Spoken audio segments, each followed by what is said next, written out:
Hey guys, tonight we begin with something a little darker.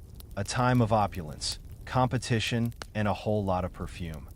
Imagine waking up in a room filled with silk, satin, and the faint scent of rose water. Sounds luxurious, right? Well, brace yourself, because in this world, beauty and power are often intertwined in ways that make modern-day reality television look tame. And you're just trying to survive. Look beautiful and maybe, just maybe, catch the Sultan's eye. But before you get comfortable, take a moment to like the video and subscribe.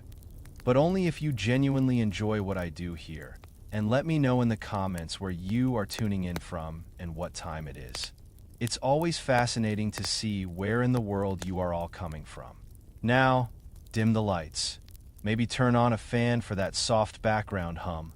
And let's ease into tonight's journey together. You wake up, slowly blinking your eyes open. The room is cool, but the air smells like perfume. Not exactly fresh. You're lying on a cushioned divan, half covered in a heavy silk blanket. And though your bed feels luxurious, there's no denying it. You're just one of many in a sea of opulence.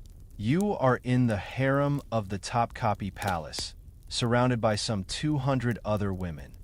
Welcome to your reality. But don't get too comfortable. Just because you're surrounded by silks and roses doesn't mean life here is easy. The harem may look like a dream, but in truth, it's a place of constant competition. You'll have to learn fast, or risk being forgotten, or worse, discarded. You sit up, stretching your limbs, and immediately a small bell rings. Not for prayer, but for grooming. Yes, you've been in the palace for a while now, but nothing prepares you for this. You've got 10 minutes, just 10, to make yourself look flawless. The women here are beautiful, yes, but they also know the power of looking perfect, and so do you. Rose oil for your skin, crushed pearls for your cheeks, and enough kohl eyeliner to make your eyes look like they've been painted by Renaissance artists. It's a bit absurd, isn't it? You're here to impress, not just the Sultan, but everyone around you. This isn't just about your looks, it's about surviving, because in this world, your beauty is your weapon, and you must wield it wisely. The other women, your peers, are already preparing in silence, each of them locked in their own routines. Some are laughing softly, others have that look of concentration on their faces, a look that makes it clear they're as much competitors as friends. And then there are the senior women, the ones who've been here longer. They move through the space like silent sharks, their eyes calculating, measuring, always watching. You can feel the weight of their gazes, and for a moment, you wonder if you're doing everything right. Is your face perfect enough? Is your hair in the right shape? You glance at the others. Some wear their beauty like an armor, while others hide their insecurities behind a perfectly painted smile. You wonder if you'll ever be one of those who has it all figured out. Probably not. Grooming in the harem is an art, and the art requires constant practice. You know this now better than anyone. There's no room for mistakes, no space for slacking. As you finish up, you catch your reflection in a nearby mirror. The woman staring back at you looks fine, but there's something about her expression that feels off. A little too guarded, maybe. You wonder as you brush a stray lock of hair behind your ear if you can ever truly relax here. The bell rings again. It's time you stand up and smooth down the delicate silk of your robe. One carefully chosen for the day, not too bright, not too dull. It's a statement without speaking, a message to the room. I am here. I am worthy. You hope it's enough. The air in the harem is thick, filled with the scent of jasmine and 1,000 unspoken words. You take a deep breath and walk out into the hallway where other women are already gathering, each of them carefully positioning themselves to make an impression. But it's not just the Sultan you need to impress. It's everyone. You need to be fascinating, fragrant, and above all, fertile. If that sounds exhausting, well, it is. But this is your life now, And survival depends on navigating this maze of beauty, politics, and whispered alliances. You've learned by now that there's no space for hesitation. You're either interesting or you're invisible. There's no in-between. As you make your way to the morning roll call, the tension builds. The room is full of women vying for the Sultan's attention, each of them hoping to be selected for the day's duties. There's a delicate balance between standing out and fading into the background. Too much attention, and you'll be labeled a threat. Too little, and you'll be ignored forever. The roll call feels more like a beauty pageant than anything else. The women ahead of you are standing tall, looking flawless, and you can't help but compare yourself to them. Are you enough? Should you have added more makeup? A darker lipstick, perhaps? The door opens. One by one, the women are called and you wait, holding your breath, trying to seem like you're not nervous. There's no way to predict who will be selected. The Sultan's attention is fickle, like the wind blowing where it pleases. Some days, you might be lucky enough to catch his eye, but more often than not, you'll be left to wait. Wondering what went wrong. As the final name is called, you realize it's not yours. You exhale slowly, but you know that you'll be back tomorrow. You'll be better, smarter, more fascinating, because that's what it takes to survive in this place. The game never ends. You just get better at playing it. The morning rolls on, and so do you. The air in the harem still smells of rose water and secrets. It's quiet. Too quiet as the hours tick by. You've already been passed over for the Sultan's attention today, but the game doesn't stop. It never does. You're no longer just a newcomer in this palace. You've been here long enough to know that time moves differently in the harem. The hours are marked not by the passing of the sun, but by the changing moods of the women around you, by the sudden shift in glances, the way the air feels heavier when one of the senior concubines enters the room. It's like being a part of a living, breathing organism, where every moment is a calculated risk. Everyone's always watching, even when it seems like no one is. And then there's the constant pressure of your appearance. This place, this life, has a way of making you feel like nothing is ever quite good enough. In the harem, beauty isn't just about looks, it's about power, about making the Sultan, or anyone else really, believe that you are the most desirable, that you're the one to watch. And that, my friend, takes more than just a pretty face. So you spend your days perfecting your charm, your wit, your presence. It's exhausting, but you're getting better at it. You know that now. You walk with more confidence, you smile a little more, even if your stomach churns with nerves. You've started to understand the language of this place. The subtle shifts in posture, the way women position themselves in the room, the fleeting looks they throw when they think no one's watching. You can almost read the air in the harem, and you've learned to listen to it. That's how you notice her, Fatma. She's one of the senior concubines older than you, but she's an expert at playing this game. You've seen her before, of course. But today, something feels different. There's a new sharpness to her gaze, an unspoken tension in the way she moves. You can tell she's got something brewing. Women like Fatma don't sit quietly in a corner. No, she's always making her move. Whether it's a whisper to the right person, a flick of the wrist, or a glance that means something more. She's looking at you now, and you know what that means. A little too much interest, and you'll get caught up in a game you never signed up for. You try to act casual, like it doesn't matter, like you've mastered the art of indifference, but your pulse quickens. You can feel her eyes on you like a weight pressing down, making your skin feel too tight. You force a smile, the same smile you've perfected over the last few weeks. The one that says, I'm friendly, I'm approachable, I'm here to survive. You turn your attention to your embroidery, a half-finished piece of fabric you're working on just to keep your hands busy. Fatma walks past you, her pace slow, deliberate. You catch her eye for just a moment. She doesn't smile back, but her gaze lingers.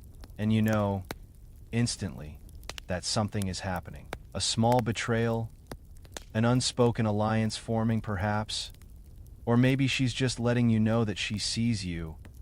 And in this place, that's often the most dangerous thing anyone can do. You sit there, still as a statue, trying not to betray the panic rising inside you. Is this the start of something? Will she use her power to crush you? Or is it simply a moment? A flicker of attention that will fade as quickly as it came. The clock ticks. Another hour. Another meaningless conversation about nothing. The other women around you talk, but their words blur into the background. You're no longer listening to them. You're too busy listening to yourself, to the way your own heart pounds in your chest. You're trying to figure out what this means for you. And then, as if on cue, one of the eunuchs enters the room. The senior ones. Those who have the power to summon or dismiss. The ones who walk with an air of authority you can't ignore. He's here for a reason. He always is. His gaze scans the room. First, the youngest concubines, those who still don't know the rules. Then the older ones, the ones who've learned to play by them. You catch a glimpse of Fatma's face. She's not looking at you anymore, not directly anyway, but you know she's watching the eunuch too. Like the rest of you, she's waiting for her name to be called, or for someone else's name to be passed over. Because today might be the day. Today, the Sultan might pick someone, or today, someone might disappear into the shadows of the harem and never come back. The eunuch looks at you for just a fraction of a second, and in that moment, you feel it. That little spark of hope. The feeling that maybe, just maybe, today is your day. But then he moves on. No name is called. No selection is made.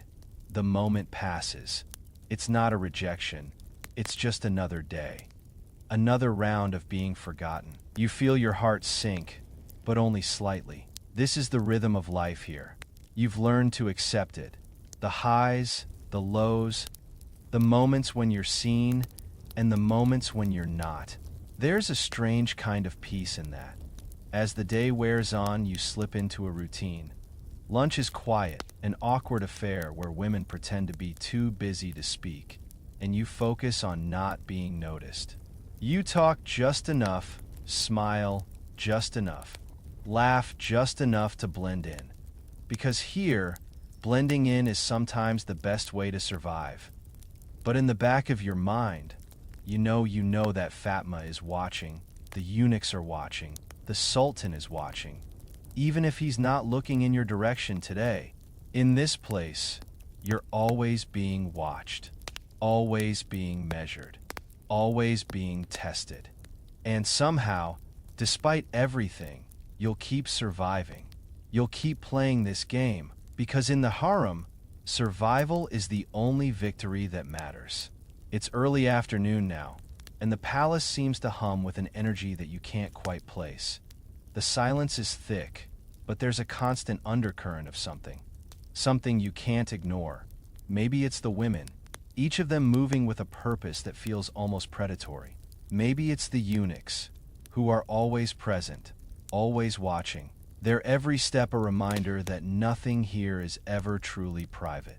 Or maybe it's the Sultan's absence that leaves you with this strange feeling in your chest. You don't know, but you feel it. And it's making everything seem more urgent. You're starting to get used to the patterns of this place, to the ebb and flow of power. But there's one thing you can't get used to. The harem isn't just a place of beauty. It's a place of constant maneuvering. Your every move, your every look, could be the difference between staying in favor and falling out of it. Today, you've been called to the garden, a place where the sunlight filters through the trees and the fountains murmur softly in the background. It's a nice change from the heavy air inside the palace. And for a moment, you allow yourself to relax. But even here, you know the game never stops. As you walk through the garden, you catch sight of another woman, Zainab. She's a little older than you, not quite as young as the fresh faces who've arrived recently, but there's something about her that you can't ignore. She doesn't look at you directly, but you feel the tension between you, The kind of tension that comes from being in the same room, or in this case, the same garden, with someone who might one day be your biggest competitor. Zeynep is one of those women who has learned the rules of this place better than most. Her beauty isn't just in her looks. No, her power is in the way she moves, the way she makes everyone else feel like they are secondary. It's subtle. It's almost imperceptible to anyone who doesn't pay close attention, but you do. You've learned to notice these things. In the harem, paying attention is half the battle. You don't make eye contact with her. Instead, you focus on the roses around you, their petals soft and delicate. You wonder if life in the harem is anything like a rose, beautiful but sharp, with thorns hidden beneath the surface, waiting to catch you if you get too close. Your mind starts to wander as you sit down on a stone bench trying to catch your breath when you hear footsteps. Another eunuch, the tall, imposing kind. His presence immediately fills the space, and you stiffen instinctively. You don't look up at him. You keep your eyes on the roses, but you can feel the weight of his gaze. You can feel the power that comes with the authority he holds in this place. He's not here for you. Not today, but he's here to remind you that you are always being observed. The sound of his footsteps fades as he moves on, and for a moment, you exhale. You wonder what he saw, what he noticed. Maybe nothing. Maybe he's just another shadow in the palace, another watchful eye, but you can't shake the feeling that his gaze lingered on you for just a second too long. It's a reminder. You're always being measured, always being watched. And in this place, you never really know who's watching. Today might be the day they finally choose you, or today might be the day you're left to fade into the background once again. You can never be too sure. You get up and walk back into the palace, the sound of your soft slippers echoing in the silence. As you enter the hallway, you catch a glimpse of Fatma again. She's not looking at you, but you feel that same sense of tension between you two. It's the kind of tension that comes from power. She doesn't need to speak, doesn't need to say a word, but you know she's still watching, and you know she's still calculating. She's a player in this game, and you're just another piece on the board. But that doesn't bother you as much as it used to. You've learned not to fear the competition. You've learned that survival isn't about being the prettiest or the smartest. It's about understanding the game. It's about knowing when to step forward and when to stay in the shadows. The Sultan's attention, after all, is a fickle thing. It comes and goes like the wind, sweeping over the harem and picking out a favorite, only to move on to someone else the next day. You've seen it happen too many times. The women here are beautiful, yes, but they are also disposable. If you're not careful, if you don't keep playing the game, you'll become nothing more than a forgotten face in the crowd. And so, you move through the rest of the day, never truly stopping, always on alert, always wondering if today is the day your name will finally be called. It's a strange way to live, isn't it? Always waiting for something you can't control. But that's the way it is here.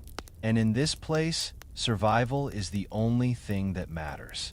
You make your way back to your chambers in the late afternoon. The day has passed in a blur, just as it always does. You're not sure how much time has passed, but it feels like nothing has really changed. The same women are still here, the same eunuchs are still watching, and yet, you can't help but wonder if today might have been the day you've been waiting for. Maybe tomorrow will be different. Maybe tomorrow you'll be seen. Maybe tomorrow you'll catch the Sultan's eye and finally move one step closer to your goal. But for now, all you can do is wait. And wait and wait. In the harem, time has a way of stretching on forever. The evening comes, but it doesn't feel much different from the day. You've spent hours moving through the palace like a ghost, blending in, doing your duty, surviving. The sun is setting, casting long shadows through the corridors of Topkapi Palace. You walk slowly, your mind a blur of thoughts about what's to come. The night always holds the possibility of something, anything, changing, A visit from the Sultan, a whispered word from the eunuchs, the hint of a new alliance being formed. The air tonight feels heavy with the weight of unspoken possibilities. But for now, the quiet is all you have. The soft hum of palace life, the whispers of women coming from distant chambers, the rustling of silk as concubines move through the hallways. It's all part of the rhythm of the harem, and you're learning to navigate it, slowly but surely. You make your way to the harem's central courtyard. It's a space filled with soft light, and the scent of jasmine floats on the evening breeze. A few of the other women are gathered here, sitting on the edge of the marble fountain, their eyes focused on the water as they converse in hushed tones. You don't approach them. Not yet. You've learned that speaking too soon, too loudly, is never the right move. These women have been here longer than you, and they've learned the game better. They have secrets. And right now, those secrets are more valuable than anything you could offer. You take a seat on a stone bench by the garden wall. It's secluded, but not too much. Just enough to observe without drawing attention. The moonlight filters down through the branches of the trees above, casting intricate shadows on the stone floor. You close your eyes for a moment, allowing yourself to breathe, to take in the stillness. The harem has a way of making you feel like you're living on the edge of something, always teetering between power and peril, between favor and ruin. There's no middle ground here. You're either on the rise, being summoned into the Sultan's private chambers, or you're being pushed out, forgotten, and left to fade into obscurity. For the first time in a while, you allow yourself to think about what it would feel like to be chosen, to be the one who catches the Sultan's eye. The thought is intoxicating, but it's also dangerous. The women who have been in the harem longer than you, they've taught you that nothing is ever guaranteed. The Sultan's favor is fickle, as unpredictable as the wind. One day, you're the object of his desire. The next, you're a forgotten face in a sea of silk. You've learned, over the course of your time here, that it's not about being the most beautiful. Beauty is the currency, yes, but it's only the start. To survive in the harem, you need more than just looks. You need wit. You need alliances. You need to know when to step forward and when to step back. You need to be fascinating and elusive at the same time. It's a delicate dance, and sometimes it feels like you're not just walking the line between beauty and power, but balancing on a razor. Thin edge that could cut you at any moment. You hear footsteps approaching, but you don't move. The sound is soft, purposeful. You know, it's not the eunuchs. Those heavy boots are unmistakable. It's someone else. You turn your head slightly, and there she is.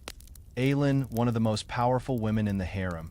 She's a senior concubine, and everyone knows her name. She walks with confidence, her eyes sharp, her gaze unwavering as she moves through the palace like a queen among commoners. She's not looking at you, at least, not yet, but you know she's aware of your presence. Aylin is always aware of everything.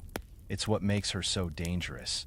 You straighten up, suddenly aware of how relaxed you've allowed yourself to become.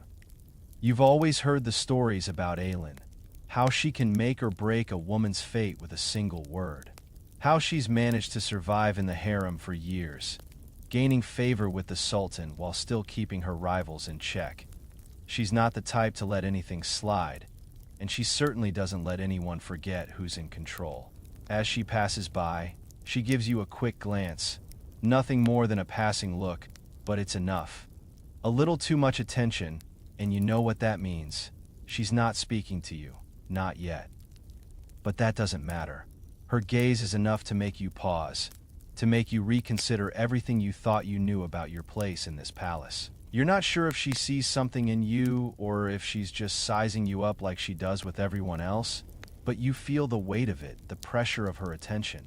You've learned over time that in the harem, even the smallest glance can change everything. Aylin doesn't linger. She continues on her way, disappearing into the shadows of the corridor, her presence still hanging in the air long after she's gone. You sit there for a moment, your heart still racing. It wasn't a conversation, it wasn't a threat. but you know something has shifted. You can't quite put your finger on it, but you feel it in your bones. As the evening stretches on, you can't shake the feeling that something is about to happen. You've been in the harem long enough to know that the calm is often the precursor to something more intense. In this place, things don't happen slowly. They happen all at once, like a wave crashing over you, sweeping you away before you have time to prepare. You wonder, as the night deepens, what your role in this palace will ultimately be. Will you rise to the top, catching the Sultan's eye and becoming one of his favorites? Or will you be left behind, forgotten, and replaced by a younger, more beautiful face? The thought lingers in your mind, but you push it aside. There's nothing you can do right now but wait for your turn, wait for your moment. And so you retreat to your quarters, ready to spend another night in silence, knowing that tomorrow, like every other day, will bring its own challenges. You've learned that nothing in this place is certain. Survival isn't guaranteed, but one thing is for sure. You're not going to make it through this by standing still. You're going to have to move. You're going to have to play this game, and you're going to have to play it well. The next day begins like any other, except it's not. You can feel it. Something's different in the air today. The silence is heavier than usual, and even the perfume in the harem doesn't seem quite as sweet. It's almost like the walls are holding their breath. You know, without a doubt, that today could be the day. The day when everything changes. But of course, nothing is ever simple here. You're still just one woman among hundreds. Beautiful. Yes, smart. Hopefully. But in the harem, it doesn't matter how many virtues you have if you don't have the right alliances. If you're not in the right place at the right time, as you prepare yourself, you can't help but glance at the other women in the room. Some are already finished with their morning routines, some sitting primly, others brushing their hair with careful, practiced movements.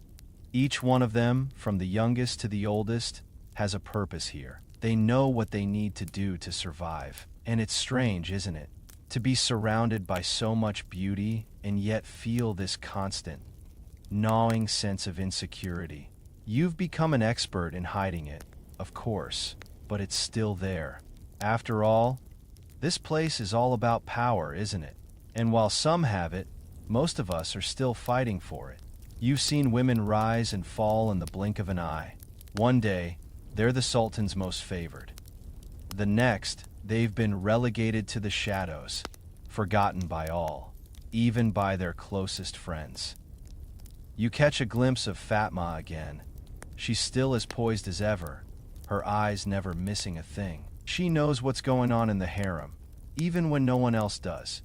And today, you notice something new in her gaze. It's the way she watches the others. How her eyes dart from face to face, calculating, assessing. You've learned that nothing in this palace is as it seems. Every gesture, every glance is a chess move. And then, without warning, it happens. The eunuch enters the room. He's tall, imposing. The kind of man whose mere presence sends a ripple of unease through the room. You freeze, just for a second, as he walks past. His eyes scan the room slowly, deliberately, and when they meet yours, you feel it. That flash of recognition. It's not a glance of approval.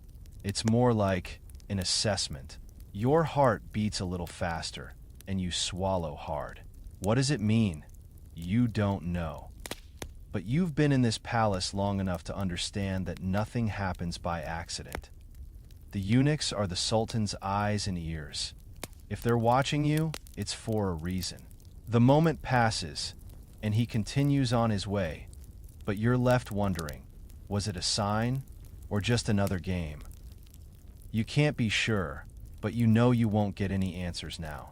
In this place, you learn to wait for the next moment.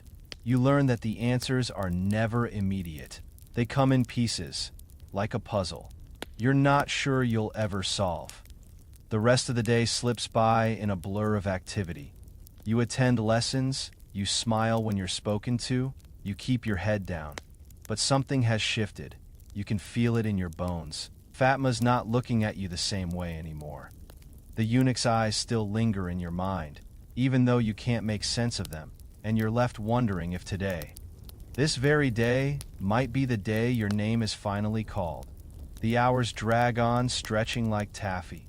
The palace moves around you in a quiet storm. You're not sure if you're going with it, or if you're just watching the world go by, waiting for the right moment to grab hold. The anxiety builds, and you push it down, focusing instead on the tasks at hand.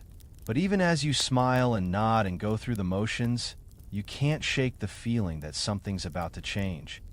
By the time evening falls, the palace is alive with whispers. You've learned to listen to the murmur of voices, the way rumors spread like wildfire. It's a skill, really, knowing which words to ignore and which ones to keep tucked away for later. Tonight, the harem is filled with a tension you haven't felt before. You can see it in the way the women gather together in small groups, their whispers carrying through the air. Everyone's on edge, as if something's about to happen. But no one knows exactly what. You've heard the rumors. The Sultan might be making a visit tonight, or perhaps it's something else. It doesn't matter. You're ready. You've been preparing for this moment your whole life. Even if you don't know exactly what it is yet, you know you're ready for it. You've got the patience of a survivor. And that's all that matters here, isn't it? To survive, to keep playing the game, even when you don't know the rules. As the evening wears on, the anticipation in the air thickens. The eunuchs are making their rounds, watching over the palace, like hawks. You catch a glimpse of one, and his eyes meet yours again. This time, there's no assessment. It's something else, something familiar, something you can't quite place. You wonder if this is the moment you've been waiting for, the moment when everything changes. The night stretches on, but nothing happens. At least, not yet. You don't know if you'll be summoned tonight. You don't know if today will be the day the Sultan chooses someone else. But you know one thing. You're ready. You've been waiting for this. You've been preparing for this, day after day like everyone else. And soon, your time will come. You just have to survive long enough to see it. The next morning, the familiar rhythm of palace life resumes, though there's still a feeling in the air, a slight hum of expectation that you can't shake. It's as though the entire palace is holding its breath, waiting for something to happen. The light streaming through the high windows of the harem seems different today. Brighter, sharper, more focused, like it's trying to tell you something. You can't quite explain it, but it's there, lingering in the corners of your mind as you go through your morning routine. Your thoughts are racing, more so than usual, as you gather your robes, your cosmetics, your precious perfume, all the tools of survival in this gilded cage. It's hard not to wonder, will today be the day you're summoned? Is this the moment you've been preparing for all these weeks? Or will the Sultan's eyes land somewhere else, leaving you in the shadows once again? The women around you are equally tense, though you try not to let your emotions show. Everyone is too well trained for that. You catch a glimpse of Fatma in the mirror, her eyes bright with that knowing look. She's been in the palace long enough to understand the signs, to feel the shift in the air. You wonder if she's already made her move, if she's already decided where she stands in this game today. The women here are experts at reading the room, and right now the room is thick with anticipation. But you hold your ground. You've been in the harem long enough to know that nothing in this place is ever simple. Everything comes with a price. Every victory, every attention you receive is balanced by something else. A compromise, a secret, a price you might have to pay later. The Sultan's favor is not freely given. It's earned through charm, through wit, through alliances, or sometimes it's just about being in the right place at the right time. You finish getting ready and join the others in the common space. The air here is warm with the scent of perfumed oils and the faint whisper of gossip. Conversations are muted, everyone carefully picking their words as though each sentence could have repercussions. The harem isn't just about beauty. It's about survival, about choosing your words wisely and knowing who to trust. And trust here, it's as rare as a perfect rose in the desert. It's then that you hear it, the sound of the eunuchs approaching. Their footsteps echo through the halls sharp and clear. You know, it's them by the way the silence falls as they pass, their presence commanding attention. They aren't here for idle chatter. No, they're here for something. But what? You keep your head low, a practiced smile on your lips, making sure you don't draw attention. As the eunuchs move through the room, their eyes sweep over everyone, taking in the details, the subtle gestures. There's no way of knowing if one of them has been instructed to observe you today. But the thought gnaws at you. You try not to react, but you know they can see right through you. They always can. A few moments later, they leave the room, and the tension breaks. For a second, it feels like you can breathe again. But it's short, lived.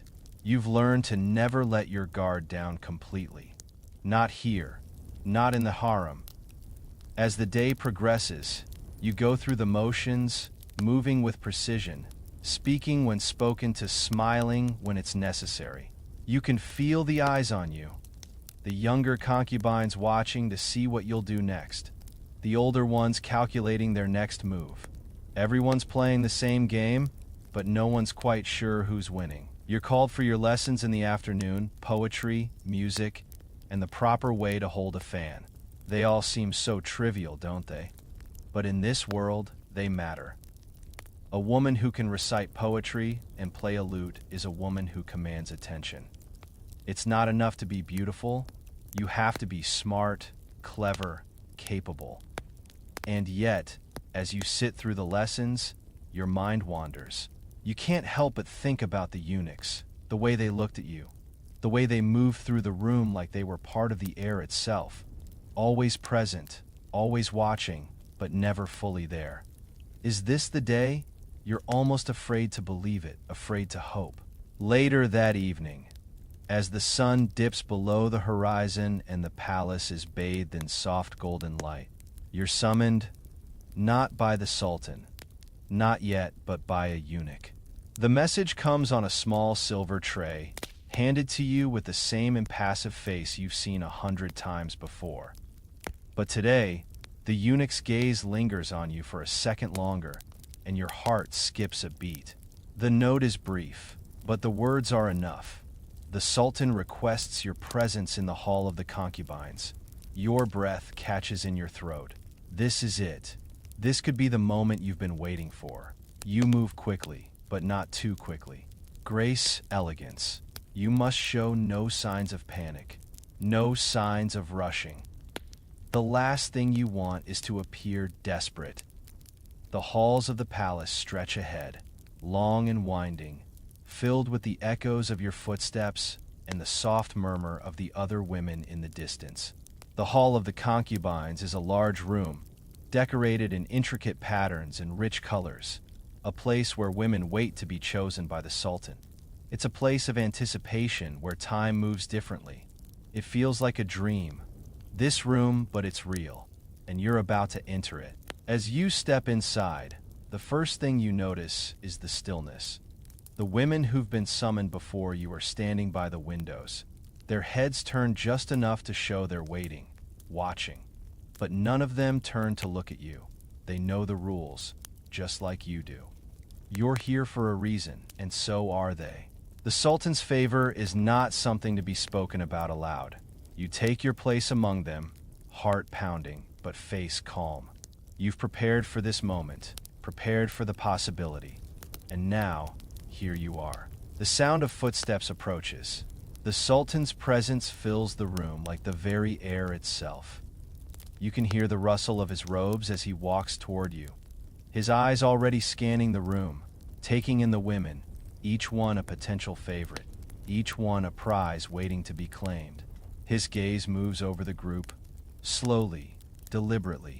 You stand tall, shoulders back, and try not to hold your breath. You've made it this far. All you can do now is wait. And wait you will. because in this game, survival is the only victory that matters. The moments stretch on like a dream you can't quite wake up from. Every breath you take feels heavy, every heartbeat louder than the last.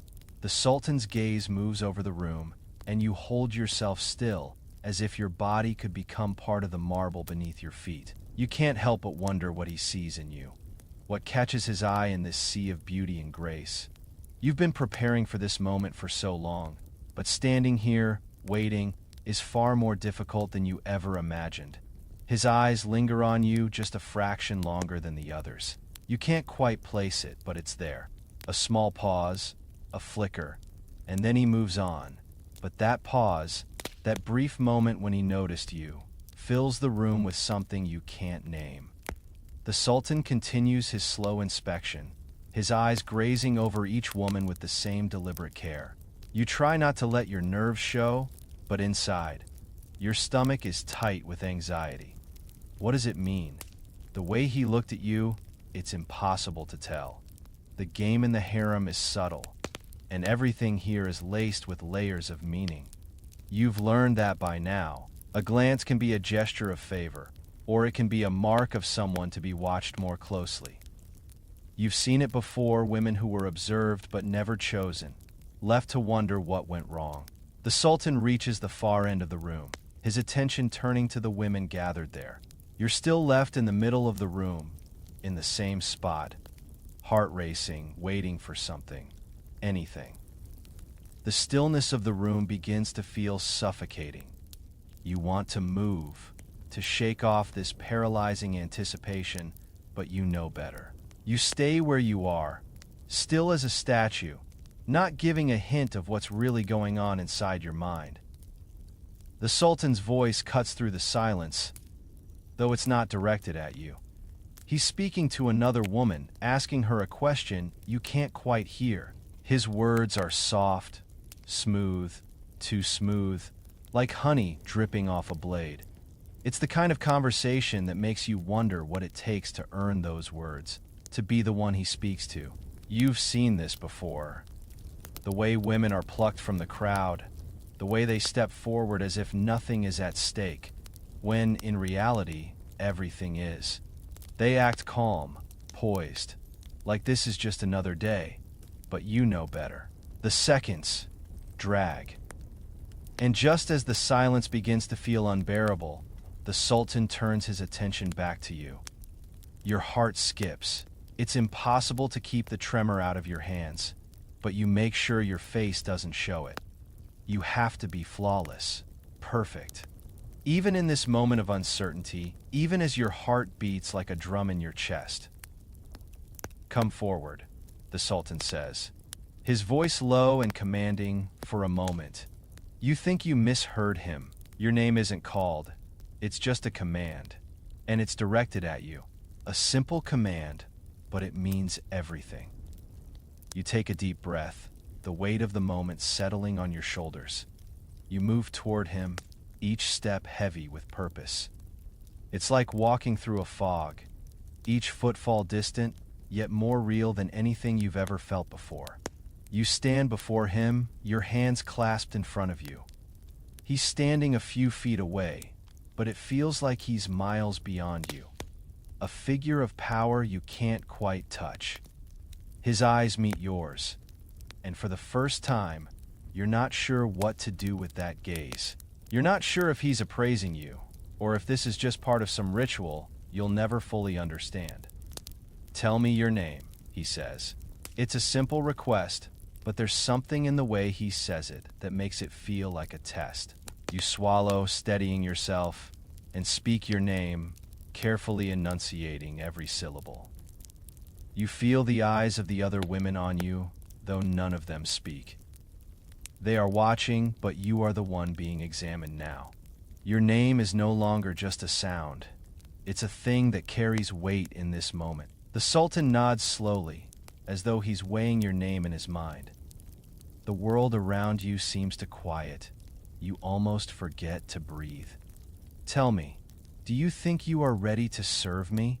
His voice is even, but there's an undercurrent of something in his words that you can't place. You pause, The question hanging in the air between you, it's not a question you can answer lightly. In the harem, everything is measured. Every word, every action is scrutinized. How you answer this question could define everything. You consider your response carefully. Yes, my sultan, you say, your voice steady, though your mind is anything but. I am ready. He studies you for a long moment, his gaze lingering. You can't read him, not fully. There's something in his eyes that flickers like a flame, warm and dangerous at once. Good, he says finally, his voice carrying an almost imperceptible edge. We shall see. And just like that, the moment passes. The tension breaks, but not in the way you hoped. He turns and walks away, disappearing behind the curtains into the inner chambers. You stand there rooted to the spot, unsure of what to feel. Relief, disappointment, you can't tell. But then you feel it. The eyes of the other women on you. There's no mistaking it now. They've seen it. They've all seen it. And now, the whispers will start. They will wonder what this means for you.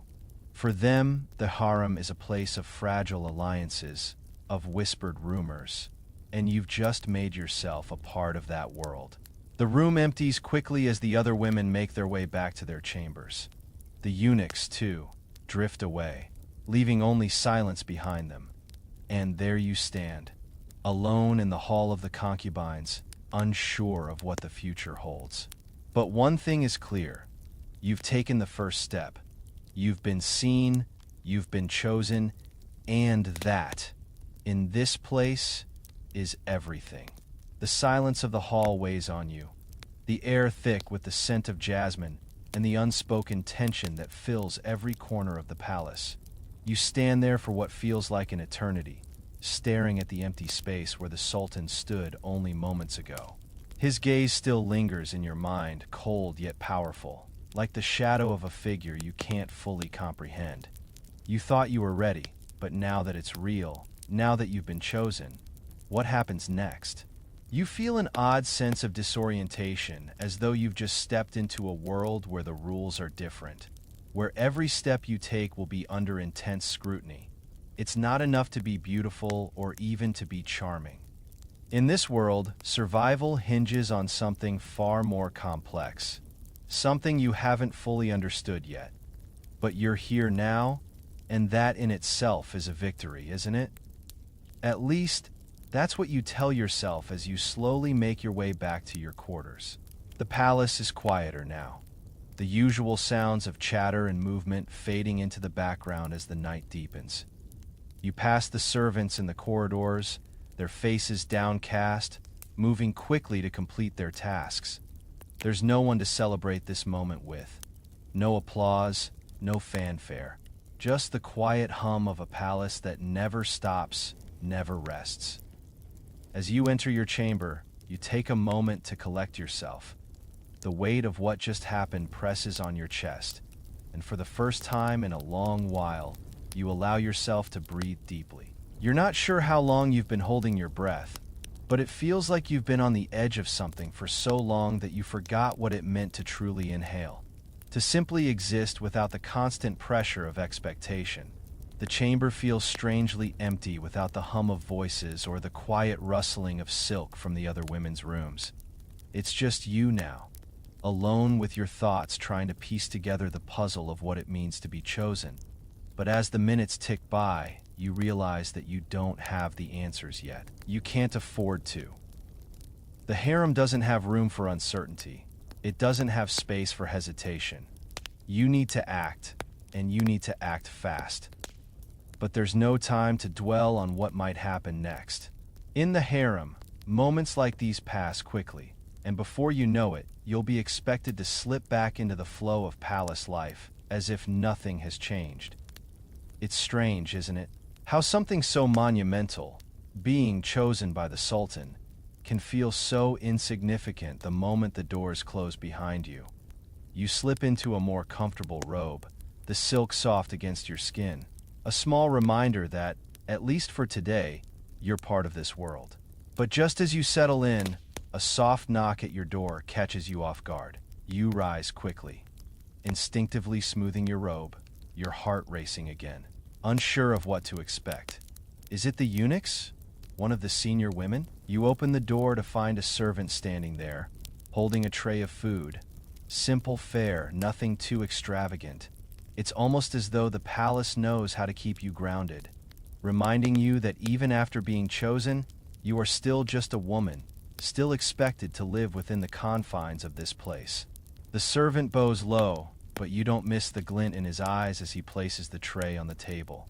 He doesn't speak, doesn't need to. You both know the unspoken rule here: never ask questions. It's safer that way. He leaves quietly, and once again, you are left with nothing but your thoughts and the weight of the day. Dinner is simple: a mix of bread, vegetables, and a small portion of meat, just enough to keep you satisfied, but not enough to fill the void that's been growing inside you since the Sultan's gaze passed over you. You pick at your food, your mind still racing. The room is quiet, but inside, your thoughts are loud. What happens next? Will the Sultan call for you again? Will you be summoned to his private chambers? Or was this just another test? Another way to keep you guessing, to keep you on your toes, always waiting for the next move. As you finish your meal, a strange feeling settles over you. It's a mix of excitement and fear, a sensation you're not used to. You've always known that this life would be full of challenges, but you never expected it to feel this uncertain. The door creaks open again, this time more gently, and you look up to find another servant, this time bringing a message. It's written on a small scroll, sealed with the Sultan's personal insignia. You take it with trembling hands, your fingers brushing the wax seal. You've heard of women receiving letters like this: summons, orders, invitations, but you never thought it would be you. The scroll is simple, the message brief: meet me in the garden at midnight. Your breath catches. Midnight, the garden.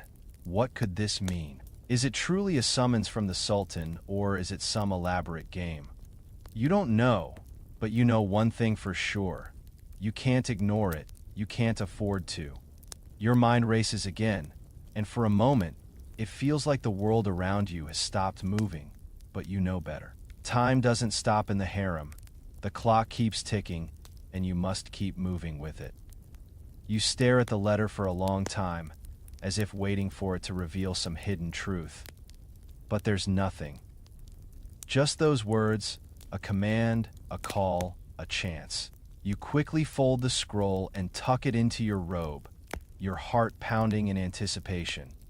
You have no idea what to expect, but you can't back out now. You stand up from your seat and move to the window. The sky outside is clear, a soft crescent moon hanging in the sky, just like the night before, just like the night you were chosen.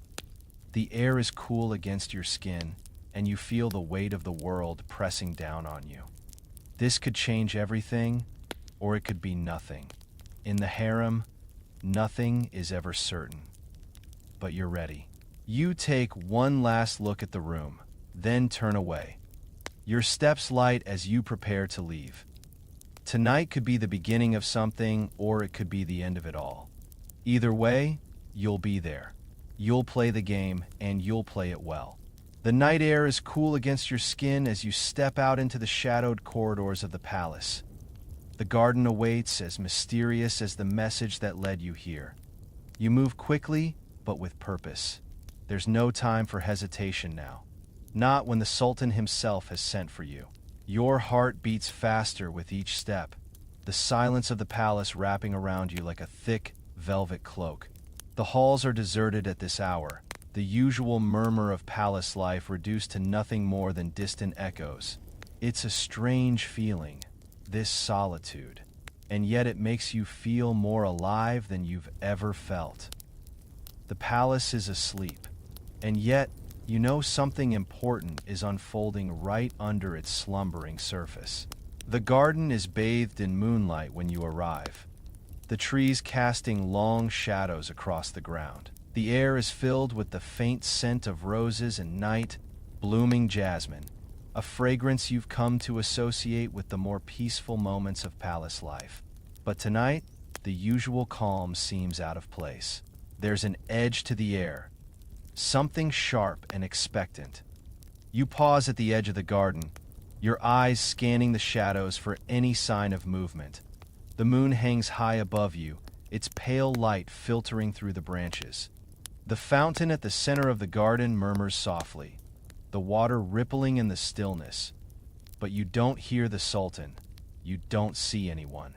For a moment, you wonder if this is all some cruel joke, a test to see if you'll break.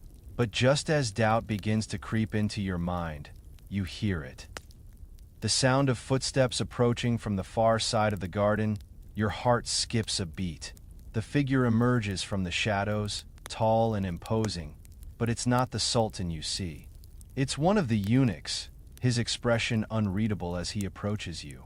He doesn't speak, just steps aside, gesturing silently toward the center of the garden where a small gathering of light is cast from lanterns placed around the fountain. You don't hesitate. You move forward, drawn by some invisible force, and as you step closer to the fountain, you finally see him. The Sultan, his regal presence fills the space, and for a moment, it feels as though the garden itself shifts to accommodate him. The light seems brighter, the air thicker, as if every detail in the world is suddenly aligned with his presence. He stands tall, his robes flowing like liquid gold in the moonlight, his dark eyes locked on you with an intensity that makes your breath catch. You take a deep breath and force yourself to remain still. This is it. This is the moment you've been waiting for. Come forward. His voice is soft, but the command is clear, and you can't help but obey.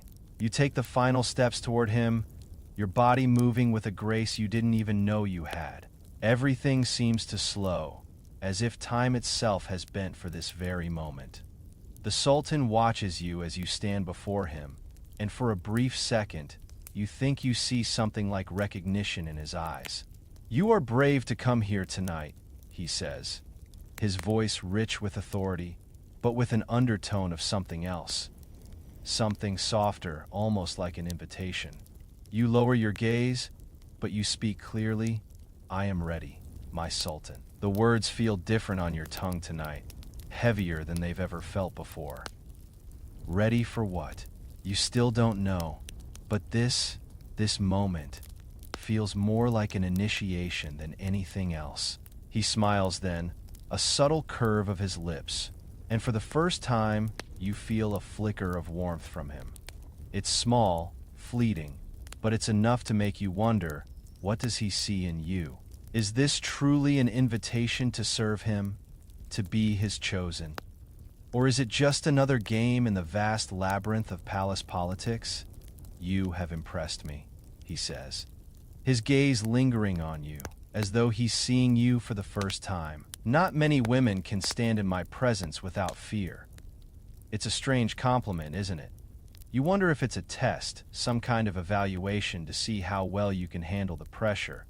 You nod slightly, your hands folded in front of you, waiting for the next words to fall from his lips. "I have watched you," he continues, his voice still calm, measured. "Not just for your beauty, but for your resilience. In this place, that is what matters most." His words send a chill down your spine, though you force yourself not to react. You've known that beauty alone wouldn't be enough here. That survival, especially in a place as treacherous as this, demands more than just a pretty face.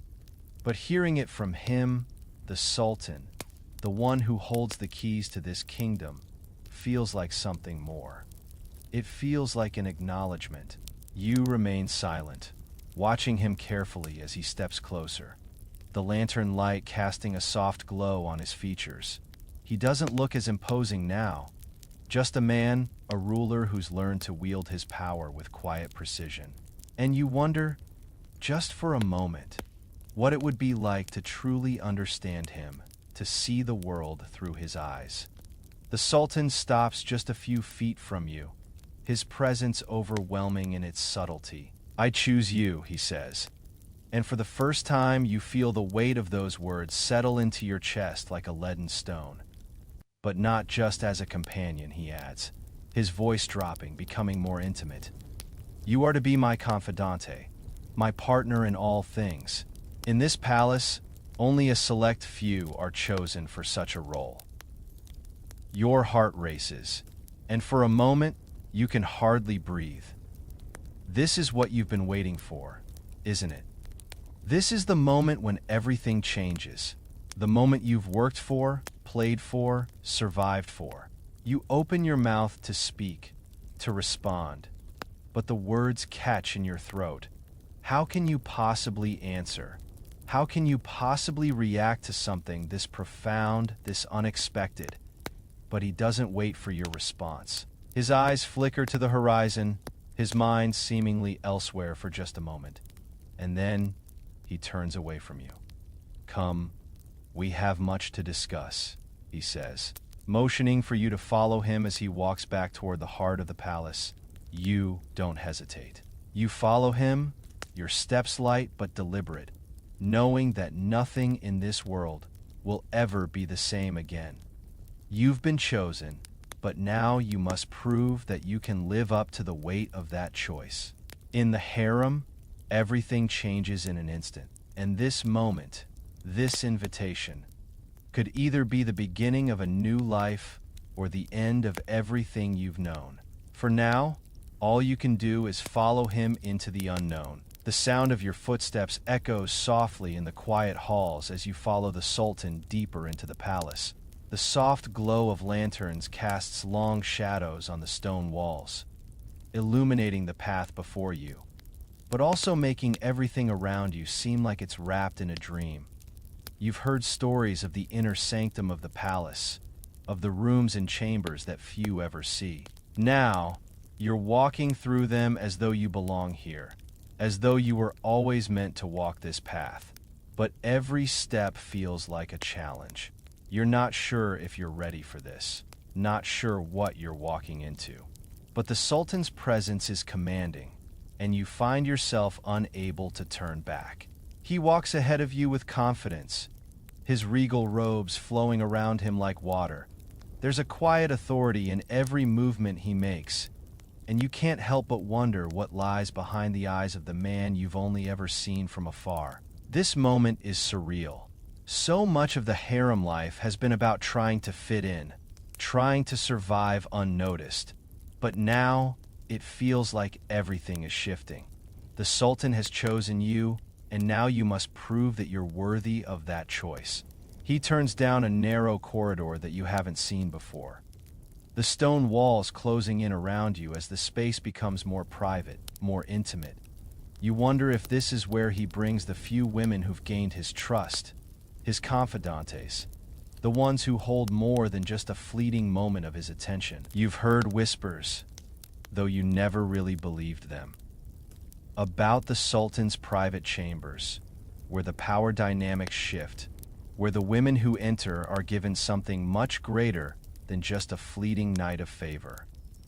But what does this mean for you? What does it mean to be chosen for something deeper, something that reaches beyond the physical? Your thoughts are interrupted as the Sultan stops before a set of double doors, their wooden surface intricately carved with patterns of ancient symbols. He looks back at you, and his gaze is sharp but not unkind. "This," he says quietly, "is where you will stay.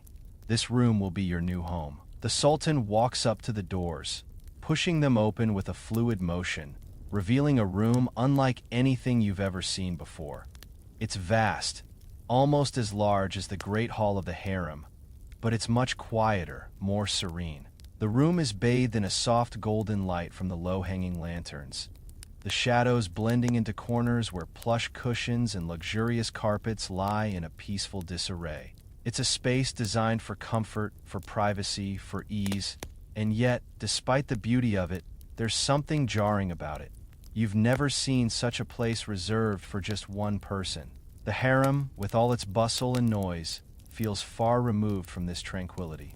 This is where you'll rest, where you'll prepare for the tasks ahead, the Sultan continues, his voice echoing slightly in the room.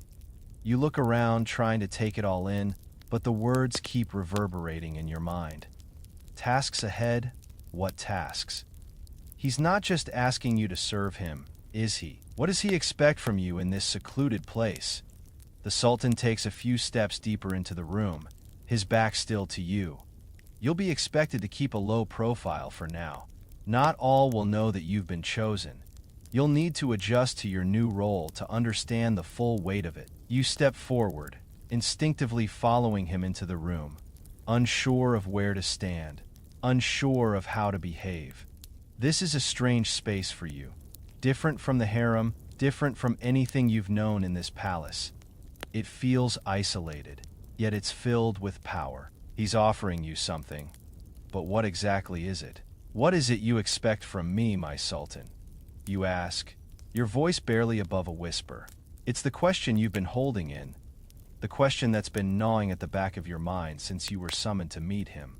The answer feels like it's just beyond your reach, but you know you need to hear it. The Sultan turns to face you, his dark eyes steady and unblinking. I expect your loyalty, your discretion, and your ability to help me navigate the currents of power that flow through this palace. You will assist me in more than just personal matters. You will be my eyes and ears, my confidante in the things that must remain secret. His words are deliberate, carrying the weight of what he's asking. The room is silent for a moment, and you're not sure how to respond. Your loyalty, your discretion. The words sound simple, but they carry far more weight here, don't they? In the harem, loyalty and discretion are fleeting things. You've seen women who once had favor fall out of grace in the blink of an eye. To be trusted with something so profound, is that what he's offering you? A real place in his world, a chance to shape not just your future, but the future of the entire palace. You must understand, he continues, his voice lowering. There are many in this palace who would see me fall. My enemies are everywhere, even among those closest to me. That's why I need you. You listen carefully, your heart beating faster with every word. This isn't just a position of privilege, this is a position of power, one that will come with its own risks, its own dangers. The thought makes you pause, but then you remember where you are. The Sultan doesn't offer this to just anyone. He's chosen you, and though you don't fully understand why, you know that this could be the opportunity of a lifetime. Will you accept this? He asks, his voice no longer soft, but commanding. You stand there caught between the thrill of the unknown and the realization that once you accept, there's no going back. No more pretending to be just another face in the harem. No more safety in obscurity. I accept. You finally say, your voice steady. Though your mind is anything but calm. The Sultan's lips curve into a smile, a fleeting expression, but it's enough to make your heart race even faster. Good. Then we begin. And just like that, you've crossed into a new world. A world where your every move will be watched, your every word weighed. The harem, the Sultan, the politics, it's all different now. But one thing is certain, you're no longer a spectator. You've become a player. And now, the real game begins. The first few days after your acceptance feel like a blur. The palace moves around you, as it always has. But now, it's different. Now, you're part of something deeper, more dangerous than you ever imagined. The Sultan's choice hasn't just altered your place in the harem. It's altered your entire existence within the palace. No longer are you just another face among the many, trying to make your way through the labyrinth of the harem's politics. Now, you have a new role, one that's both exhilarating and terrifying. You find yourself slipping into a rhythm that's as foreign as it is inevitable. Every moment is spent balancing on a tightrope. One misstep and you risk falling into the abyss below. You are expected to be everything, unseen yet indispensable, charming yet calculating. The women in the harem, especially those who were once your peers, now look at you with a mixture of curiosity and suspicion. Some watch you from afar, others ignore you completely. But there's one thing you know for sure. You're no longer invisible. And for the first time, that might be both a blessing and a curse. Your new quarters, the room the Sultan has given you, feel strangely lonely. The luxurious bed, the fine silks, the beautiful tapestries on the walls, they all seem somehow distant, like they belong to someone else. Someone who has lived this life far longer than you. It's a strange feeling to be given such luxury and yet feel so out of place. The stillness of the room at night is unbearable. You thought you'd be able to relax in this quiet, secluded space, but instead, you find yourself wide awake, thoughts racing. You've been assigned a new task. The Sultan's Confidante is not just a title, it's a responsibility. He needs someone to keep track of the intricate web of alliances in the palace, someone who can gather information, sift through the gossip, and determine who might be a threat, who's loyal to the Sultan and who's waiting for the chance to bring him down. The palace is full of intrigue, and as much as it is a place of beauty, it is equally a place of danger. You've seen it in the whispers behind closed doors, the stolen glances, the subtle signs of resentment that fester beneath the surface. As you walk the halls now, you find yourself seeing things differently. The women you pass no longer seem like just peers. They are competitors, potential allies, or enemies, each carrying their own secrets. There's a shift in how you move, how you speak, even how you smile. It's not just about surviving anymore. It's about navigating this world of politics and power, where every word, every gesture, can mean something more than you realize. And then there's the Sultan. His presence is still as commanding as ever, but now that you're so close to him, you realize how little you truly know about him. He is a man of many faces, and the one he shows to the harem is not the one he shows behind closed doors. You've seen glimpses of that. Moments where his guard slips, and you catch a brief look of weariness, of calculation. In his eyes, he's not the figurehead the rest of the palace believes him to be. He's a man who's learned to wield power with precision, but that power comes at a cost, and you're beginning to realize just how high that cost might be. You meet with him more often now, though the meetings are always brief. He is as distant as he is charismatic, always offering just enough to keep you close, but never enough to make you feel like you truly understand him. The Sultan doesn't speak much about his personal life, about what drives him, but every once in a while, you catch a glimpse of something in his eyes. A fleeting moment of vulnerability that makes you wonder if he, too, is trapped in this web of power. You can't tell yet. You're not sure if you ever will. But your role isn't to understand him, it's to serve him, to be the eyes and ears he needs in the harem, to gather information, to keep the palace's delicate balance intact. You've been given access to places you've only ever dreamed of. And with that access comes power, but also danger. The more you learn, the more you realize how many people have their own plans, their own agendas.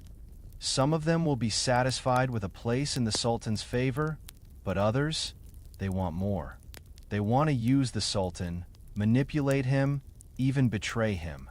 And you're here to make sure that doesn't happen. But there are risks, of course. It's easy to forget, in the comfort of the palace's lavish surroundings, just how dangerous this game is. A wrong word, a misstep, and you could find yourself on the wrong side of the Sultan's wrath. Or worse, you could be discarded like the many women who've fallen from favor before you.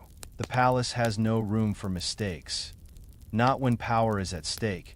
And there's one other thing you've learned quickly.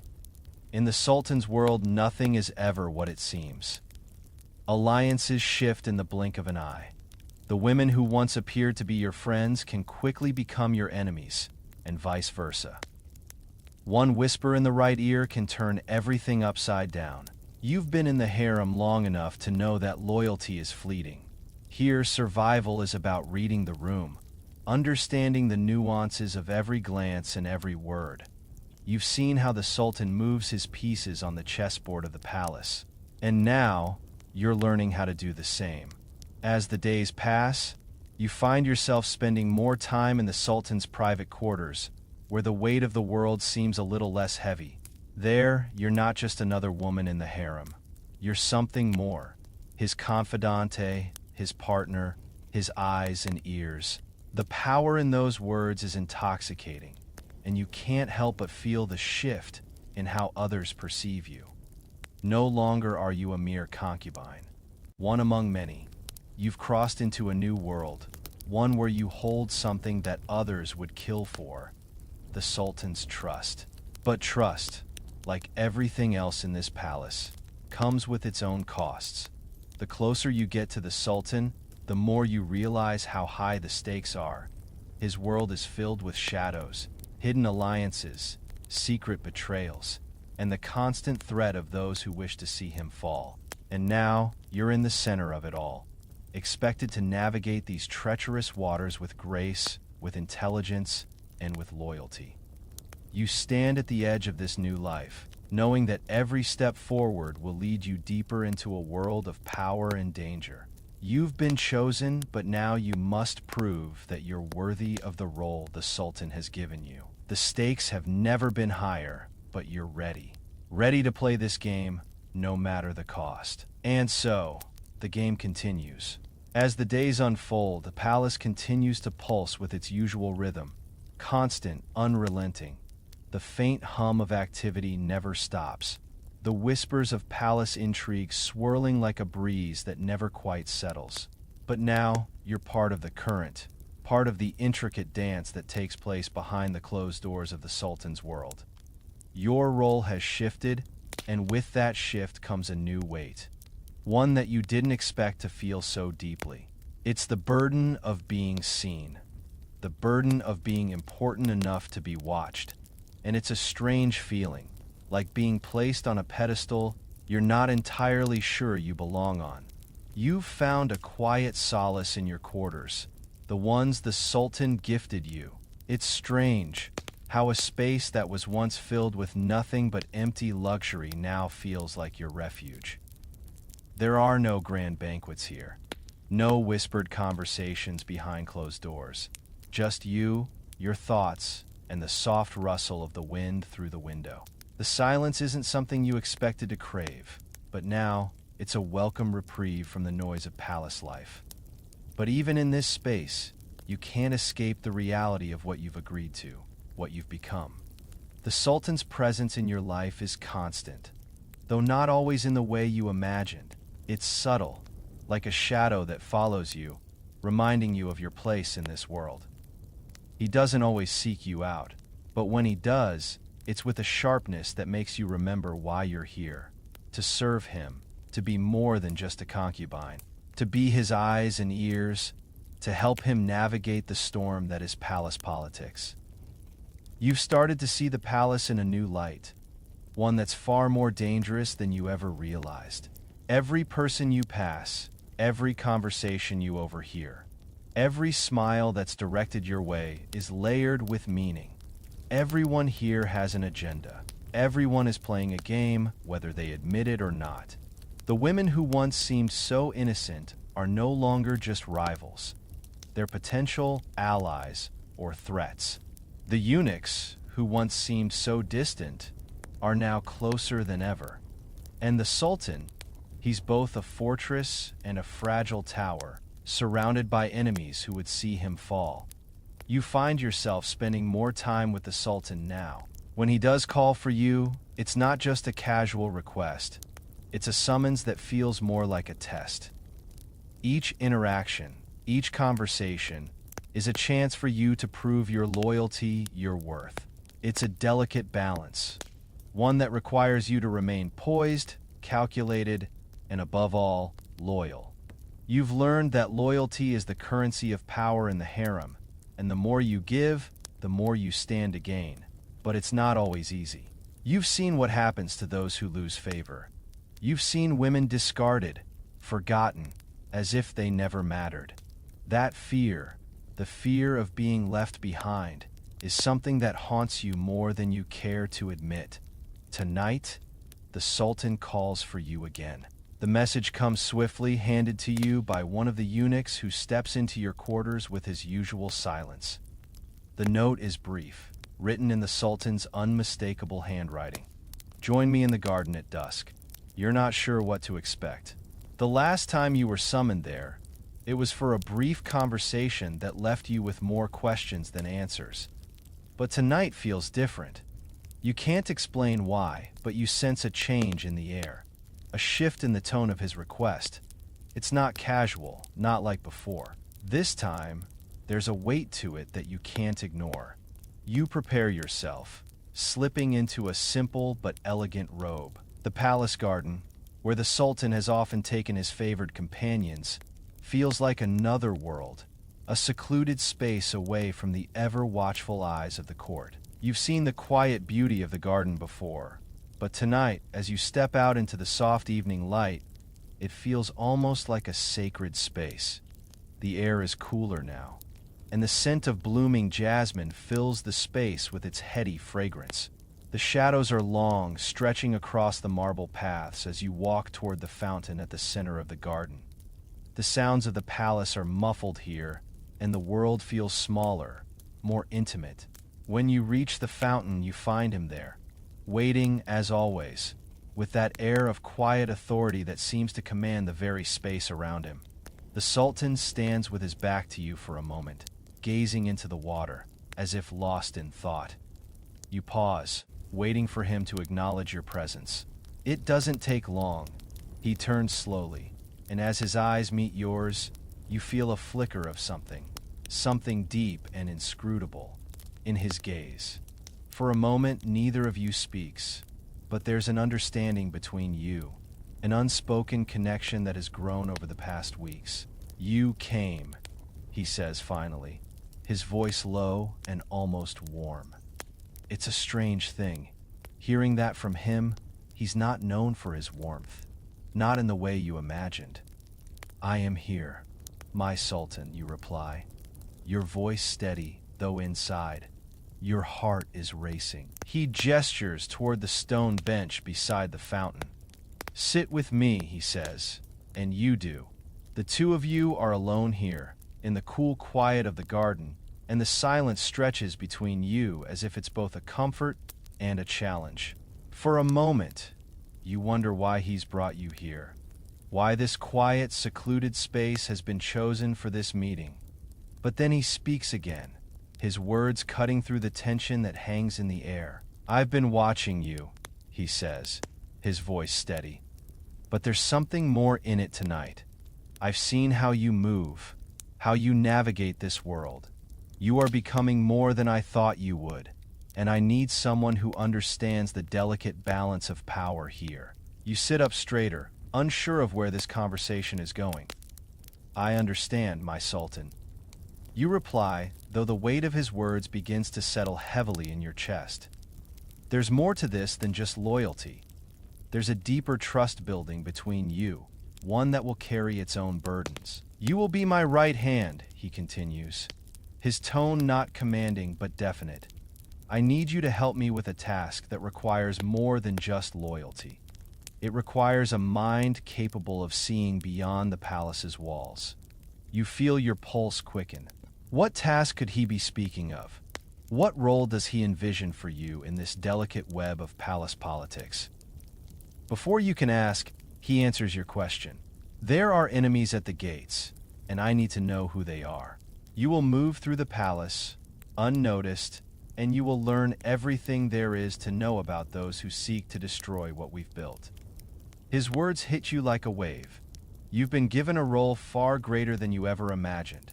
You're no longer just a concubine, no longer just someone in the background. You are becoming something more. The weight of this responsibility presses down on you, but you know, deep down, that this is what you've been working toward all along. The game has changed, and now you are at the center of it. The weight of the Sultan's words settles on your shoulders, heavier than the silks that drape the chambers of the harem. Enemies at the gates, he said. You can feel the weight of the task he's just laid before you pressing down on your chest, threatening to suffocate you. You sit there beside him, the sound of the fountain's water trickling through the quiet night.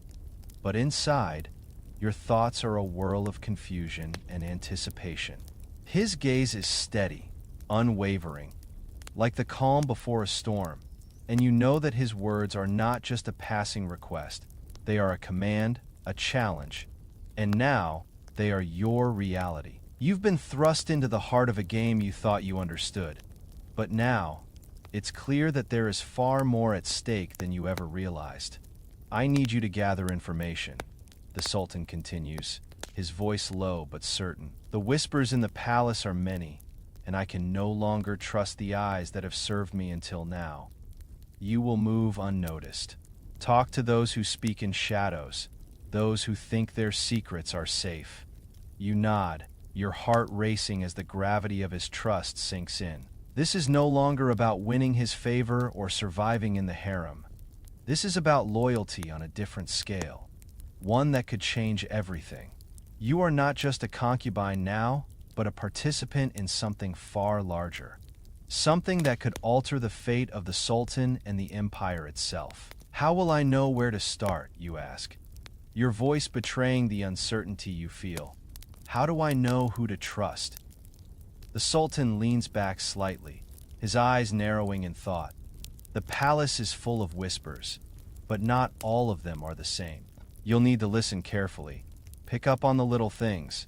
Pay attention to the servants, to the guards. They see everything, but they speak little.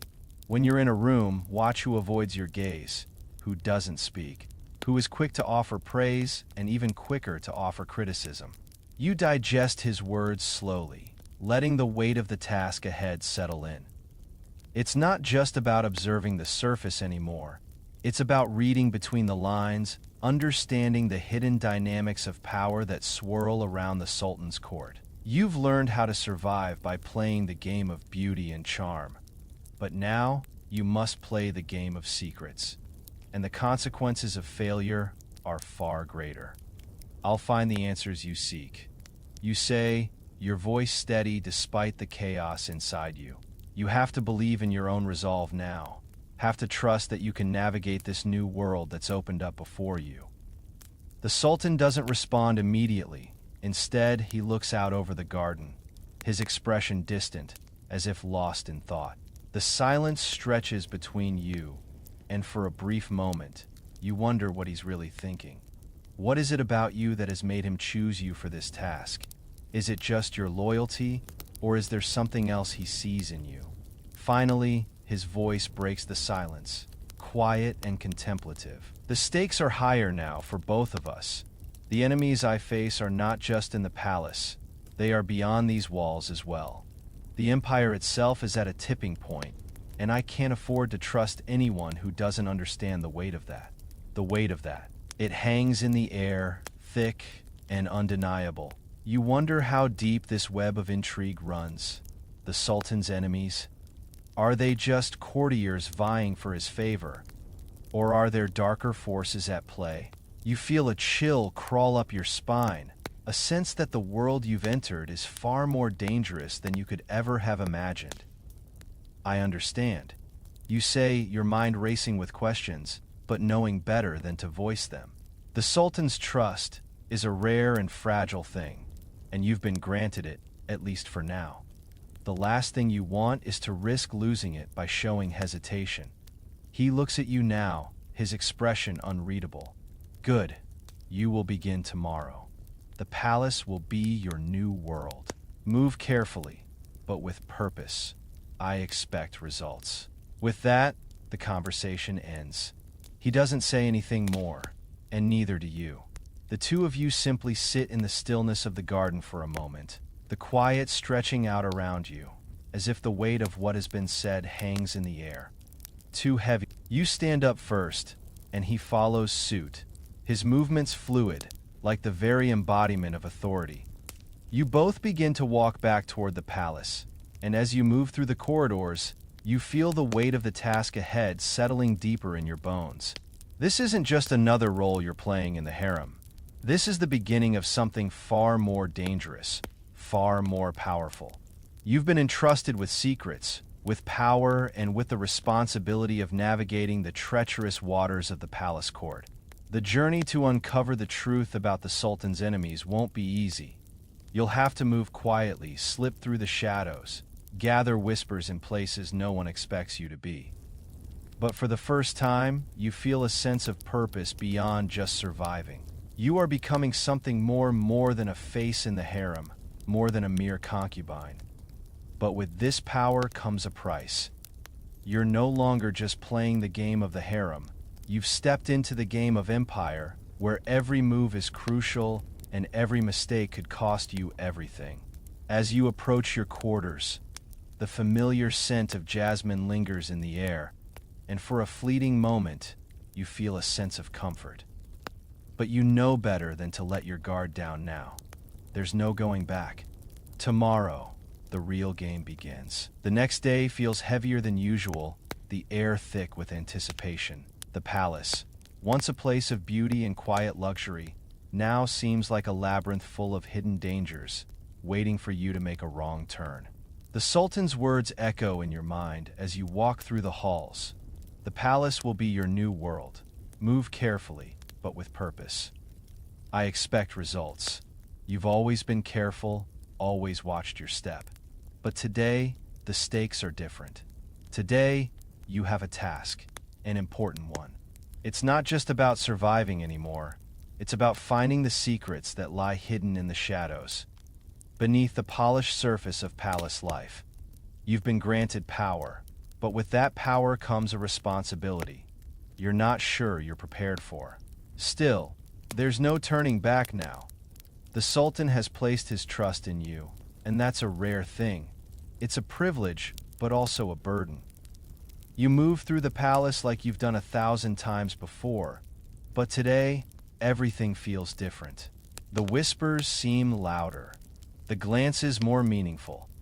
Every woman you pass, every eunuch you meet, every servant who briefly catches your eye, they're all potential players in this game. You've spent so long trying to blend in, trying to survive, but now you're something else. You're part of the inner workings of the Sultan's world, a piece in the great puzzle of the palace. Your first task is simple, or at least it seems so. You're to observe, watch who speaks to whom, who looks at whom with suspicion, and who might be hiding something. The palace is full of secrets, and your job is to find them. But you know that nothing is ever as simple as it seems. The people here are clever, subtle, and always watching their own backs. They won't speak openly, they won't give up their secrets easily. You begin with the servants. They see everything, more than they'll ever admit. You've always been polite to them, always kept your distance, knowing that their position in the palace is just as precarious as yours. They know who's in favor, who's out of favor, and most importantly, who's scheming behind closed doors. You start small, a quiet question here, a casual observation there. It's nothing overt, just a few words exchanged in passing. A servant mentions how the head eunuch has been acting strangely lately, whispering about someone he believes is trying to undermine the Sultan. Another speaks of a conversation overheard between two concubines, one of whom has been spending more time with a high-ranking officer from the military.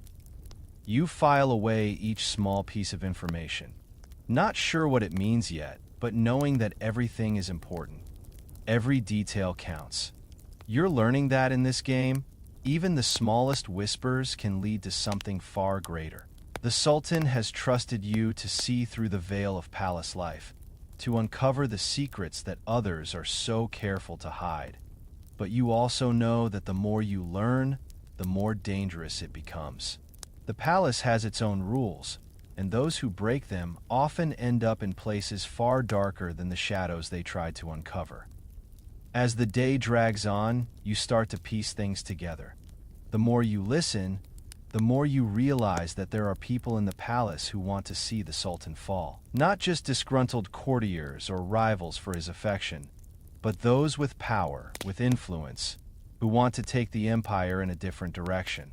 You hear whispers of betrayal, of alliances forged in the dark, of plans that could shake the very foundations of the Sultan's rule. But what do you do with this information? You can't just march into the Sultan's chambers and tell him everything. Not yet. You need more. You need to understand who the players are, what their motives are before you make a move. You need to find the ones who are really pulling the strings. As the evening approaches, you make your way back to your quarters, your mind buzzing with the fragments of information you've collected. The palace is quiet now. The corridors empty as the night settles in. But you know that the quiet is only an illusion behind every closed door. There's a story, a secret, a whisper. You've only scratched the surface, but you can already feel the danger closing in. You sit down at your desk, the faint glow of the lantern casting long shadows across the room. The weight of your new role presses down on you, and for the first time, you realize how little you truly know about the palace, about the people within it. The Sultan's enemies aren't just the ones who plot in the shadows. They're the ones you sit beside every day, the ones you smile at, the ones who hide their ambitions behind sweet words and pleasant gestures. You've been given a task, you've been given power, but you've also been given a target on your back. The more you uncover, the more you risk becoming a target yourself. The palace is a world of shifting alliances, of people who will do anything to protect themselves, and anyone who stands in their way becomes expendable. The door to your room opens, and you look up to see a servant standing in the doorway, her face pale and anxious. "What is it?" you ask, trying to mask the tension in your voice. "The Sultan's eunuch. He requests your presence," she says, her voice trembling slightly. Your heart skips a beat. The eunuch, at this hour. You nod, rising from your seat. Whatever this is, it's not just a casual summons. You can feel it in the air. Something is about to change, and you need to be ready. You step out into the hall, your thoughts racing. What has the Sultan discovered? What has he learned?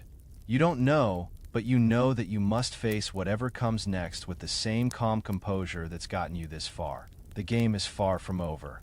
And now, more than ever, you need to stay ahead of the people who are watching you. As you walk down the corridor, the sounds of the palace fade behind you, and the tension builds with every step. This is the moment when you find out just how deep the web you've entered truly goes. And you have to be ready.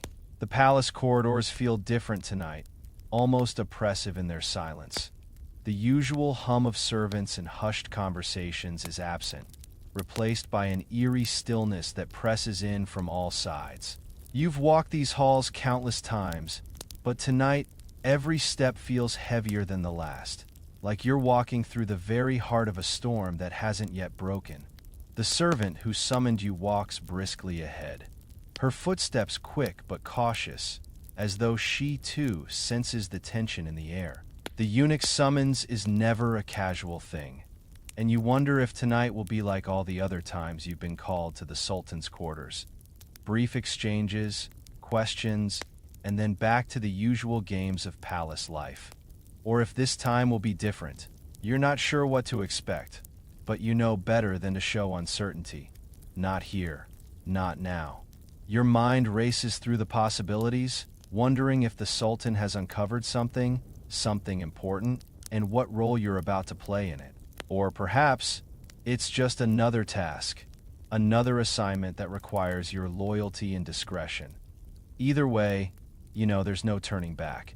The eunuch is waiting in the hallway outside the Sultan's private chambers, his face as impassive as ever, his eyes scanning you with that familiar, calculating gaze. You don't speak as you approach. There's no need. His presence alone is enough to make your heart race, reminding you of how deeply embedded the Sultan's web of power is, and just how easily one can get trapped in it. His Majesty awaits, the eunuch says with a small bow, though his voice carries a weight you can't ignore. You nod, stepping forward, and he opens the door, motioning for you to enter. The room is dimly lit.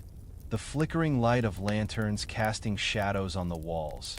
But the Sultan is easy to spot.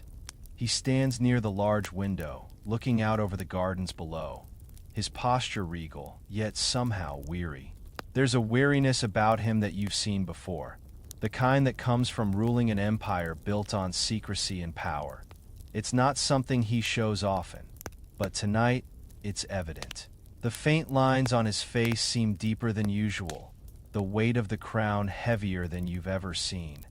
When he turns to face you, the flicker of weariness in his eyes vanishes, replaced by the same commanding presence you've grown used to. But this time, there's something more in his gaze, something that makes you pause, makes you wonder if tonight will be the moment when everything changes. "Come in," the Sultan says, his voice smooth but with a quiet urgency. "Close the door." You do as instructed, feeling the tension rise in the room as you move to stand before him. He doesn't sit, and neither do you. There's an unspoken command in the air, a sense of anticipation that makes every movement feel deliberate. The walls, once so comforting in their luxury, now seem to close in around you as if the room itself is a living, breathing entity, alive with the gravity of the situation. "I have received troubling news," the Sultan says, his tone darkening. "There are whispers. Whispers about people close to me. People I trust. People who want to see my reign come to an end." The words hit you like a cold gust of wind. The stakes have always been high, but now the danger is real. You're no longer just a player in the palace games. You're part of something far larger, something more dangerous than you ever thought possible. You're standing at the center of the storm, and the realization sends a shiver down your spine. "What kind of whispers?" you ask, trying to keep your voice steady, though you can feel the knot of uncertainty forming in your stomach. The Sultan's eyes narrow, and for a moment you think you see something close to regret in his expression. But then, it's gone, replaced by the familiar cold calculation you've seen 1,000 times. "There are those who think I've grown weak," he says, his voice tight with restrained anger. "They believe the Sultan's empire is fragile, that the weight of the crown has worn me down, and that it's time for a change. They are wrong." He pauses, his gaze lingering on you. "But the threat is real, and I need you to find out who is behind these whispers." His words settle heavily between you, and you can feel the weight of his request pressing down on you. The Sultan is asking you to uncover the truth, to find out who is conspiring against him, to root out the enemies within his court. But the question lingers, who can you trust? The web of alliances in the palace is tangled, and there are no guarantees that those closest to him are as loyal as they seem. You take a deep breath, steeling yourself for what's to come. "How do you want me to proceed, my Sultan?" you ask, your voice steady, despite the racing thoughts in your mind. The Sultan steps forward, his eyes never leaving yours. "I've trusted you with much already," he says. "You've proven yourself to me in ways that few others have. Now, I need you to prove it again. Move through the palace, quietly. Find the ones who whisper of my downfall. Learn what they know, who they are working with. If you find anything at all, bring it to me." There's no ambiguity in his words. This is more than just a task. It's a test, and the stakes are higher. You know that the consequences of failure are unimaginable. "I will," you say, the words coming easily, even though your mind is already racing with the implications. "I won't fail you."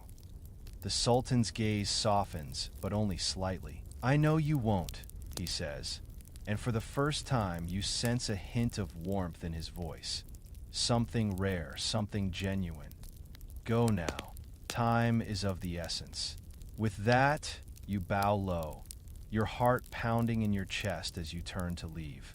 The door closes softly behind you, and for a brief moment, you stand there in the hallway, trying to steady your breath. The palace is silent now, but the weight of the task ahead feels like a storm on the horizon. You've been thrust into the heart of the palace's darkest secrets, and now you have no choice but to uncover the truth. You know that the path ahead is fraught with danger. You know that every step you take will bring you closer to something far bigger than yourself. But you also know one thing: you're no longer just a player in the harem. You're a part of something far greater, and now you must navigate its treacherous currents with care, with cunning, and with loyalty. The game has changed, and now you must find out who is playing it, and who will pay the price for the lies. The weight of the Sultan's request sits heavy on your shoulders as you move through the darkened halls of the palace. The quiet of the night is broken only by the distant sound of the fountains, the soft shuffle of your slippers against the cold stone floor, and the beat of your own heart, quickening with each step. The palace is still, almost eerily so, but you know that beneath the silence lies a web of secrets, of whispers, of betrayal. The very air feels thick with tension, as if the walls themselves are listening. You've been given a task, a dangerous one. The Sultan has entrusted you with something far more than a simple investigation. He's given you the responsibility to uncover his enemies, to navigate the treacherous waters of the court, and to find out who is conspiring against him. It's not just about survival anymore. It's about loyalty and power, about preserving the very empire that the Sultan rules over, and keeping his enemies from getting too close. The halls of the palace are long and winding, and tonight they seem even more labyrinthine than usual. You can't shake the feeling that eyes are on you, that you are being watched at every turn. The palace is filled with people, servants, guards, eunuchs, courtiers, but who can you trust? Who among them is loyal to the Sultan, and who is working against him in the shadows? You've spent your days learning the rhythms of palace life, watching, listening, carefully observing the movements of those around you. You've learned how to navigate the whispers and rumors that flow like an undercurrent beneath the surface. But tonight, everything feels different. Tonight, you are no longer just observing. Tonight, you are a part of the story. Tonight, you are the one who will uncover the truth. Your first stop is the kitchens, where the servants often gather in the late hours to share gossip and discuss the events of the day. The kitchens are warm, bustling with activity as cooks prepare meals for the morning. It's a stark contrast to the stillness of the corridors, and you find yourself momentarily comforted by the noise, by the normalcy of it all. But you can't let yourself be distracted. You're here for a reason. You approach one of the older servants, a woman who's been in the palace for years. Her name is Naren, and she's known for her sharp eyes and ears. She's also one of the few people in the palace who isn't afraid to speak her mind, even if it means risking her own safety. She's a valuable ally, but you'll have to tread carefully.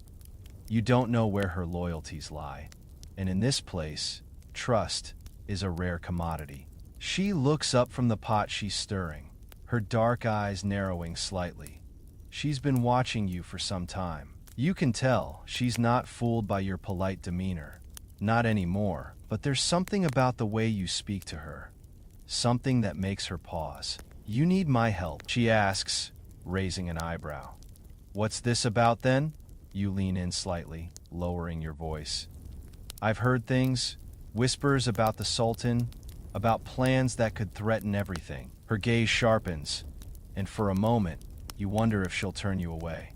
But then she sighs, wiping her hands on her apron, and motions for you to follow her into a quieter corner of the kitchen. "You're playing a dangerous game, girl," she mutters, her voice barely above a whisper. "You don't know who you're dealing with." "I know enough," you reply, keeping your tone steady. "I need to know who's talking, who's plotting against the Sultan." Naren glances over her shoulder, ensuring that no one is within earshot. She leans in closer, her voice low. "You're not the only one who's been hearing things. There's been talk, yes, but you'll never get to the bottom of it unless you start looking in places you haven't thought to look." You wait for her to continue, but she falls silent, her eyes flicking to the door as if making sure she isn't being overheard. The kitchen is full of voices, but they're all focused on the task at hand. It's the perfect cover. And you know that Naren is playing this carefully. She doesn't want to draw attention to herself, and you can't blame her. The palace is full of eyes, and there's no telling who's loyal to whom. There's a new face in the palace, she says finally, her voice barely audible. A man, not from around here, comes and goes at night.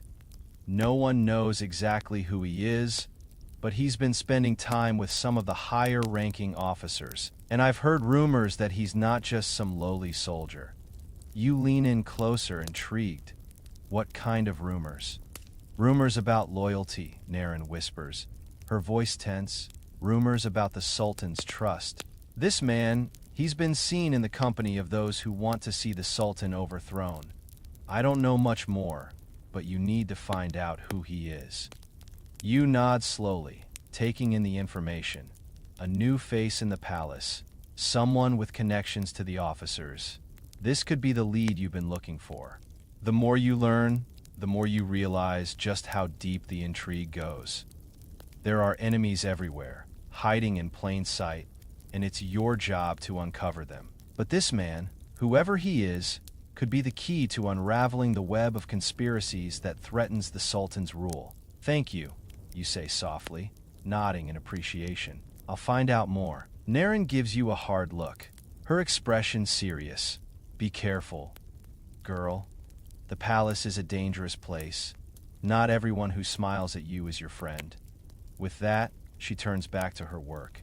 But you can see that she's watching you closely, waiting for you to leave. You don't linger. You've gotten the information you came for, but the night is far from over. As you make your way back down the corridors, the sense of danger grows. You've learned something important tonight, but you know that this is just the beginning. The path ahead is fraught with danger, and every step you take will bring you closer to the truth. But the question remains, can you trust anyone in this palace? The whispers are louder now, the tension thicker. The Sultan's enemies are closer than you thought, and the game has only just begun. You've been chosen, but now you must prove that you can handle the truth. And that, more than anything, will be the ultimate test. The palace feels different now. It's as though the walls themselves have grown thicker, the shadows deeper. Every corner you turn, every face you pass, seems to hold more weight than it used to. The very air is charged with tension, as though the palace is holding its breath, waiting for something to break. The information Naren shared with you continues to swirl in your mind. The mysterious man, someone tied to the officers, connected to whispers of betrayal. You can't help but wonder who he is, who he answers to, and how deep this conspiracy truly goes. You've known for a while that the Sultan's enemies aren't just in the distant corners of the empire, but within the very walls of the palace. You've seen the subtle signs of dissent, of power struggles that bubble beneath the surface, hidden in plain sight. But now, you've been thrust into this world, expected to find the hidden threads and pull them free before everything unravels. It's more than you anticipated, more than you ever imagined when you first entered the harem. The game has shifted, and you're no longer a passive observer. You're a player, whether you want to be or not. You spend the next few days moving through the palace, gathering what little information you can. It's a slow process, subtle and careful. The eyes of the court are always on you, and you have to be careful, careful with every word you speak, every action you take. The palace is full of secrets, but secrets are dangerous things. They are like fire, easy to ignite, impossible to control once they've spread. You begin with the officers. They are, after all, the ones closest to the Sultan's power, and their loyalty is more crucial than anyone's. You've seen them in the halls, speaking in hushed tones, their expressions unreadable. But you know they are more than just military men. They are pawns in a larger game, and some of them may not even know who they are truly working for. The more you learn, the more you realize that everyone in this palace is tied to someone else. Some faction, some hidden alliance. Trust is a rare thing here, and you've learned not to give it easily. Your first stop is the training grounds, where the officers often gather. You don't approach them directly. You've learned that subtlety is the best approach. You position yourself at a distance, pretending to mind your own business, watching as they spar, as they discuss strategy. The air is thick with the sound of weapons clashing, the rhythmic thud of training boots on the dirt. But you're not here for the combat. You're here for the whispers. You watch one officer in particular, a man who's been known to spend time with the mysterious figure Naren mentioned. He's a tall man with sharp eyes that seem to miss nothing. His movements are precise, calculated. He's not just a soldier, but someone who understands the politics of this place. His name is General Orhan, and you've seen him speak with the Sultan before.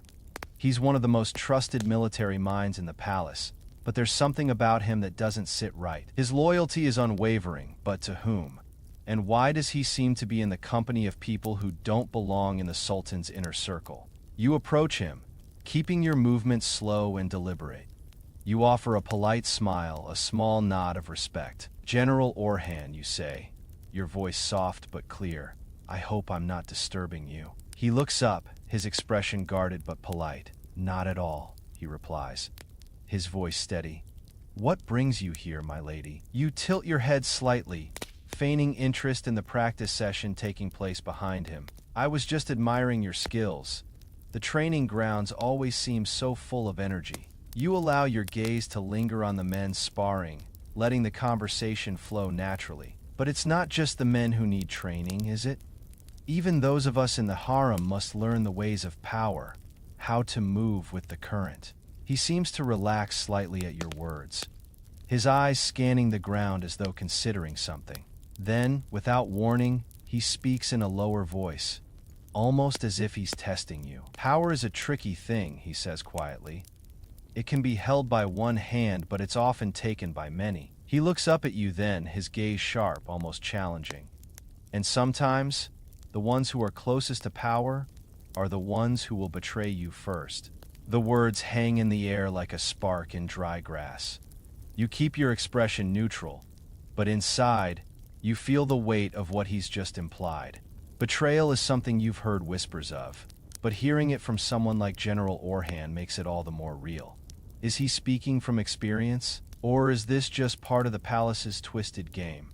Before you can respond, he turns his attention back to the sparring men, signaling that the conversation is over. "But enough of that," he says, a polite but final note in his voice. "We are soldiers, my lady, not politicians." You take the hint and step away, your mind racing. The conversation wasn't much, but it was enough to confirm something important. General Orhan knows more than he's letting on. And what's more, he seems to be aware of the danger that lurks in the shadows. The same danger that the Sultan is so desperately trying to avoid. But how much does he know? And is he a part of it?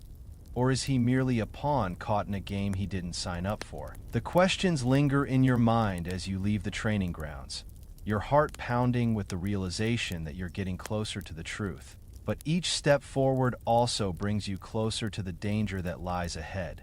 The palace is full of secrets, and every secret you uncover only opens the door to more questions. As you walk through the palace, your thoughts drift back to the Sultan, to the trust he's placed in you. You've seen the weight of his burdens, the pressure of his position, but you're beginning to understand something more. The real power in the palace isn't just in the Sultan's hands. It's in the hands of those who control the shadows, the ones who whisper in the dark corners of the court. And if you want to protect him, if you want to preserve the empire, you'll have to navigate those shadows. And you'll have to do it better than anyone else. The game has changed, and you are no longer just a player. You are a pawn, a knight, and a queen, all at once. And the path ahead is one that you'll have to walk carefully, for every step could be your last. The days blur together, each one a delicate balance between vigilance and patience. The palace moves around you like an intricate clockwork, every tick and tock revealing just a little more of the hidden gears beneath the polished surface. The more you learn, the more you realize that the Sultan's world is far more fragile than you ever imagined. Every whisper, every piece of information you gather feels like a thread being pulled, unraveling something much larger than you anticipated.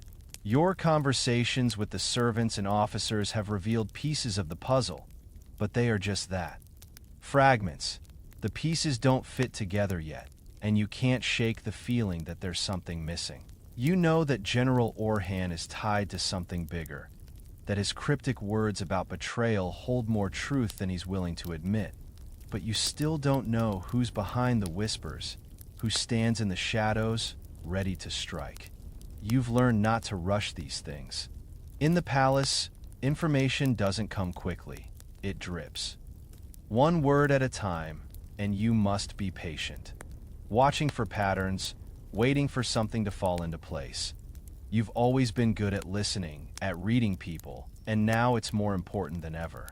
But there's still a gnawing feeling in the pit of your stomach, a sense that you're being watched, that someone is always one step ahead of you. The Sultan has kept his distance, as he always does, but his presence is never far from your mind. He's placed his trust in you, and with that trust comes the burden of knowing that failure is not an option. You can't afford to disappoint him. Not now, not when the stakes are so high. The night is coming again, and as you make your way through the palace, you feel the weight of the task ahead pressing down on you. Tonight, you have a new lead, a subtle whisper that's just enough to send you down a new path. The Sultan's enemies are getting bolder, and you can feel the walls closing in around you. The palace feels less like a home now and more like a battlefield. You stop in front of one of the many courtyards, the moonlight casting long shadows across the stone floor. There's a subtle rustling in the bushes, nothing alarming, but you stop, your senses alert. It's probably just a servant, passing by with a basket of fruit or a tray of food, but the way the leaves tremble makes you pause, makes you wonder if the quiet is hiding something more. You're becoming paranoid, aren't you? The constant feeling of being watched, of being a part of something you can't fully see. It's starting to get to you, but you know better than to ignore your instincts. In the palace, your senses are the only thing you can trust. You turn away from the courtyard, making your way down a narrow passage, the walls seeming to close in as the corridor grows darker. The air is thick with the scent of incense, and the faint sounds of hushed voices echo in the distance. You move carefully, blending into the shadows, as you head toward a familiar meeting place, one that's been a source of information for you before. As you approach the small alcove near the servants' quarters, you see a figure waiting for you in the shadows. It's the same servant from before, Naren. Her eyes are wide with a mixture of caution and urgency as she steps out from the corner. "You're here," she whispers, her voice barely audible. "Of course," you reply, keeping your voice low. "What have you heard?" Naren looks around nervously, as though the walls themselves are listening. She glances at the door of the alcove, then steps closer to you, her voice barely above a whisper. "It's worse than I thought," she says, her face pale. "The whispers are everywhere. People are talking openly now. Not just behind closed doors. The Sultan's enemies are already planning. They don't think he's fit to rule anymore." You feel a chill run down your spine. The words are chilling, but it's not the words themselves that unsettle you. It's the fear in her eyes, the desperation in her voice. Naren knows something more than she's letting on. But what? And how much does she really know? "They're gathering, ready to make their move," she continues, glancing over her shoulder nervously. "I heard a man named Nadir has been meeting with some of the court's highest officials. He's a stranger. No one knows where he's from, but he's close to the ones who want to bring the Sultan down. They think they can use him to shift the balance of power." Nadir, the name clicks in your mind. This is the same man Naren mentioned before. The one who's been seen in the company of the officers, the one whose loyalty is unknown. Now you have a name. And with it, the possibility of finding out who he really is. But the more you learn, the more dangerous it becomes. These are not just rumors anymore. These are plans taking shape, and you are caught in the middle of them. You take a deep breath, your thoughts racing. Where can I find him? Naren hesitates, her eyes darting nervously to the shadows again. I don't know for sure, but I've heard he's been frequenting the northern wing of the palace late at night. It's usually quiet there, away from the main halls. If you want to learn more, that's where you'll find him. You nod, your mind already calculating the risks. The northern wing, it's less trafficked, more isolated, perfect for secrecy, but also perfect for hiding something far more dangerous. You can't help but feel a sense of foreboding as you step away from Naren, your steps silent as you head toward your next destination. The northern wing is far from where the palace's main activities take place, and as you make your way through the dimly lit halls, you can't shake the feeling that you're being drawn deeper into something you may not be able to control. The walls seem to close in around you as you walk, the quiet too heavy, too suffocating. You reach the entrance to the northern wing and pause, your hand resting lightly on the door handle. The shadows inside seem darker, as though the very air in this part of the palace is thick with secrets. You hesitate for a moment, but then you remind yourself, you've come too far to turn back now. You push the door open, stepping into the unknown, and the game continues. The northern wing is quiet, unnervingly so. The stillness hangs in the air like a thick fog, wrapping itself around you, making the walls feel more oppressive with every step you take. You've been in the palace long enough to know that silence here is never just silence. It's the calm before something dangerous. The lull in the storm when everyone holds their breath, waiting for the next move. As you step deeper into the wing, the dim light from the lanterns casts long, twisted shadows along the stone floors. The hallways are narrower than those in the rest of the palace, and the walls, though beautifully decorated, seem colder here, as if they've been forgotten by time. The air is thick, heavy with the dust of secrets, long buried. You can almost feel it, the tension, the weight of the unknown pressing against you, urging you forward. You move quietly, your footsteps soft but deliberate, each one echoing in the emptiness. You don't know what you'll find here, but you know this is where the answers lie.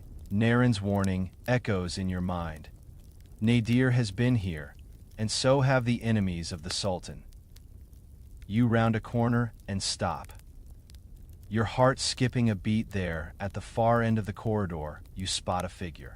He's standing just outside a door, his back to you, leaning slightly against the stone wall.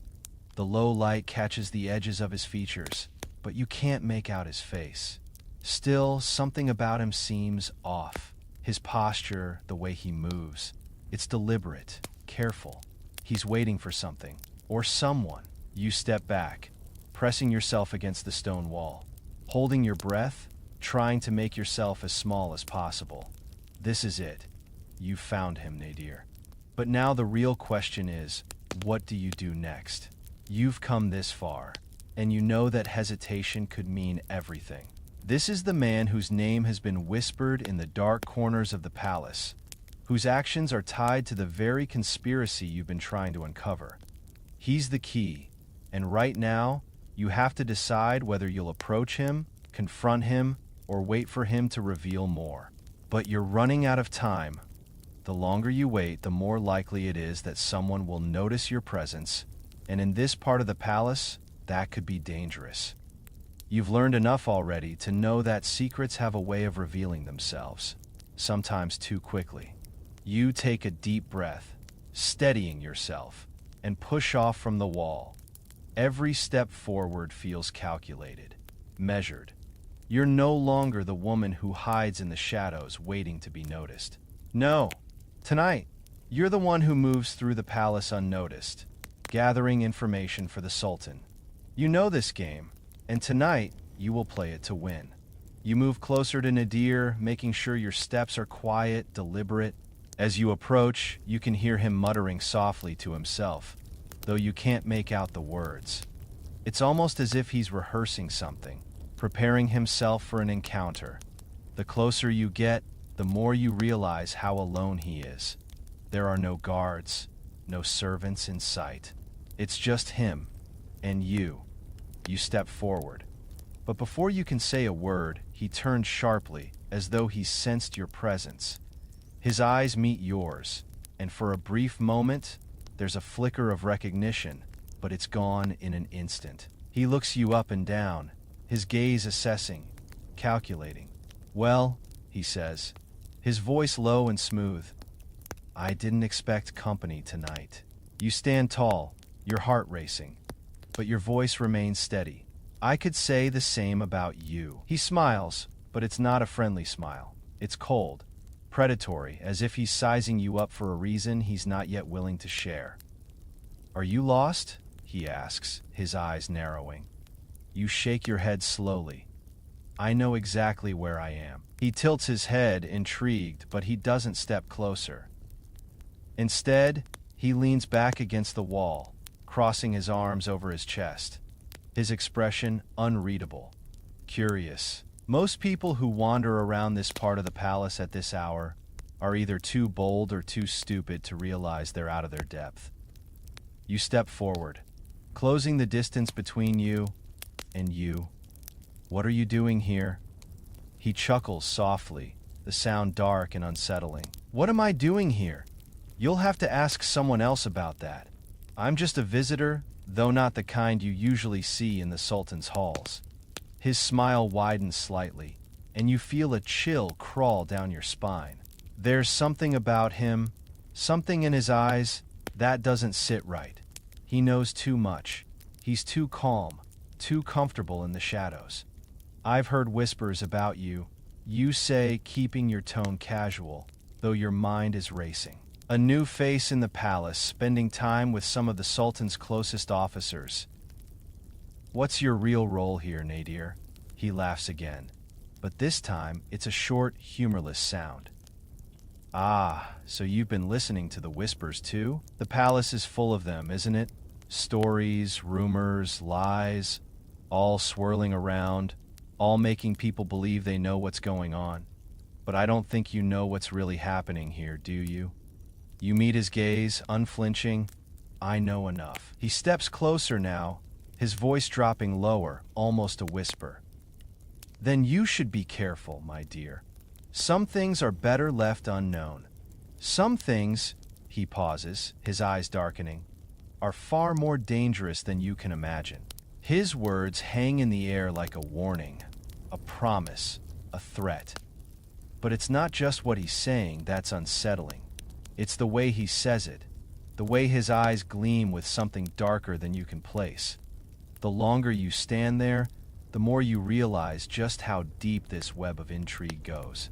Nadir isn't just a man with secrets. He's a part of something much larger, and you're standing on the edge of it. You take a step back, breaking the tension, but not before you catch the briefest flicker of something in his eyes. A hint of amusement, maybe, or something more sinister. "Good luck," he says, his voice almost a hiss. "You'll need it." And just like that, he disappears into the shadows, leaving you standing in the dimly lit hallway, your heart pounding in your chest. 1,000 questions swirling in your mind. You're closer to the truth, but the closer you get, the more dangerous it becomes. This game, the one you've been drawn into, is far more complicated than you could have ever imagined. And now, you have to decide just how far you're willing to go to uncover it. The silence in the corridor feels oppressive as Nadir's footsteps fade into the shadows. You stand there for a moment, absorbing the weight of the encounter, your heart still racing. The brief exchange, cryptic as it was, has only deepened the mystery. The palace, which once seemed like a world of luxury and hidden politics, now feels like a nest of vipers, each one more dangerous than the last. Nadir's words echo in your mind. Some things are better left unknown. The thought lingers, pulling at the edges of your thoughts, making you wonder if you've already ventured too far into the depths of palace intrigue. But there's no turning back now. The Sultan has placed his trust in you, and you can't afford to disappoint him. Not when you're this close to the truth. You shake off the unease, but it sticks with you, like a shadow that won't let go. Nadir is a player in this game, but whether he's an ally or an enemy remains to be seen. You know that you need more information, that this encounter, though unsettling, was just the beginning. You can't let fear or doubt slow you down now. Not when you've come so far. The night has settled deeper into the palace, and as you make your way back to your quarters, you find yourself haunted by Nadir's cryptic warning. Some things are far more dangerous than you can imagine. The question is, what did he mean? And more importantly, what will you do with this newfound knowledge? You enter your room and close the door quietly behind you, trying to shake off the tension that still clings to you. The room is as it's always been, luxurious, quiet. But now, it feels too still, too empty. You should be thankful for the solitude. But tonight, it feels like a prison. The walls close in, and you realize just how much you're becoming a part of the very game you're trying to uncover. Sitting at your desk, you take a deep breath, trying to steady your nerves. You need a plan. Nadir's warning is more than just a vague threat. He's a part of something larger, something you can't quite see yet, but you know it's not something you can simply walk away from. The more you dig, the deeper the shadows grow. The more you learn, the more dangerous it becomes. The Sultan is counting on you. You can't fail him. You've already made too many choices to turn back now. Your thoughts are interrupted by the soft sound of a knock on your door. You freeze, your heart skipping a beat. Who could it be at this hour? The last thing you need is an unexpected visitor. Not when you're trying to piece everything together. You rise slowly, crossing the room to the door. You open it just enough to peek outside, your gaze flicking to the hallway. There's no one there, just the soft flicker of candlelight down the corridor, casting shadows along the stone walls. Then, as if appearing out of nowhere, one of the palace guards steps forward, his face tense with a mixture of urgency and caution. "My lady," he says quietly, lowering his voice as though afraid to be overheard. "The Sultan has requested your presence." Your heart skips again. The Sultan at this hour. It's unusual for him to send for you at such a late time, especially after everything that's happened tonight. He's been distant, but tonight, it seems, he needs something more from you. What could it be? "Of course," you reply, your voice steady, despite the surge of adrenaline that pulses through you. You know better than to show fear, not when the Sultan's request comes with such authority. "I'll come immediately."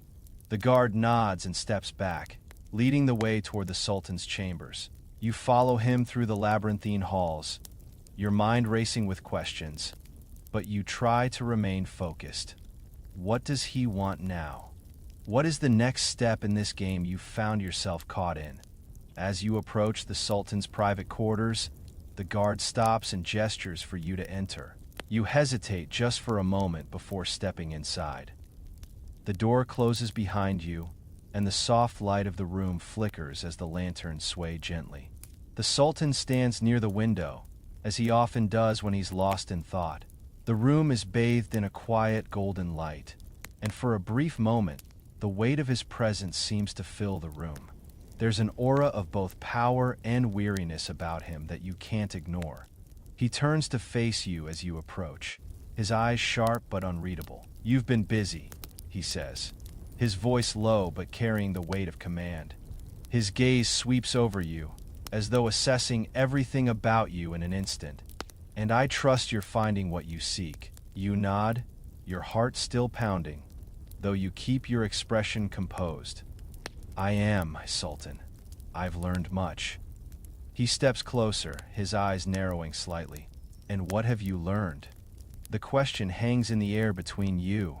It's not a question of your findings, but of your loyalty. He wants to see how far you're willing to go, how much you truly understand the depths of the palace's politics. You take a deep breath, keeping your voice steady. "I've learned that the palace is full of secrets, that whispers are louder than actions. and that there are those who would bring you down. But I also know that I am ready to help you find those responsible. You say, meeting his gaze directly, and I will not stop until I've uncovered everything. For a moment, the Sultan says nothing. He simply watches you, his expression unreadable, his eyes piercing. You wonder if he's measuring your every word, assessing whether you truly understand the gravity of the situation. You can feel the weight of his expectations pressing down on you. Finally, he speaks, his voice softer but still firm. Good. You are becoming more than I hoped for. But know this, my dear. The path you've chosen is fraught with danger. There are forces in this palace that will stop at nothing to see me fall. And they will use anyone, even you, to get what they want. His words send a chill down your spine, but you don't flinch. I understand.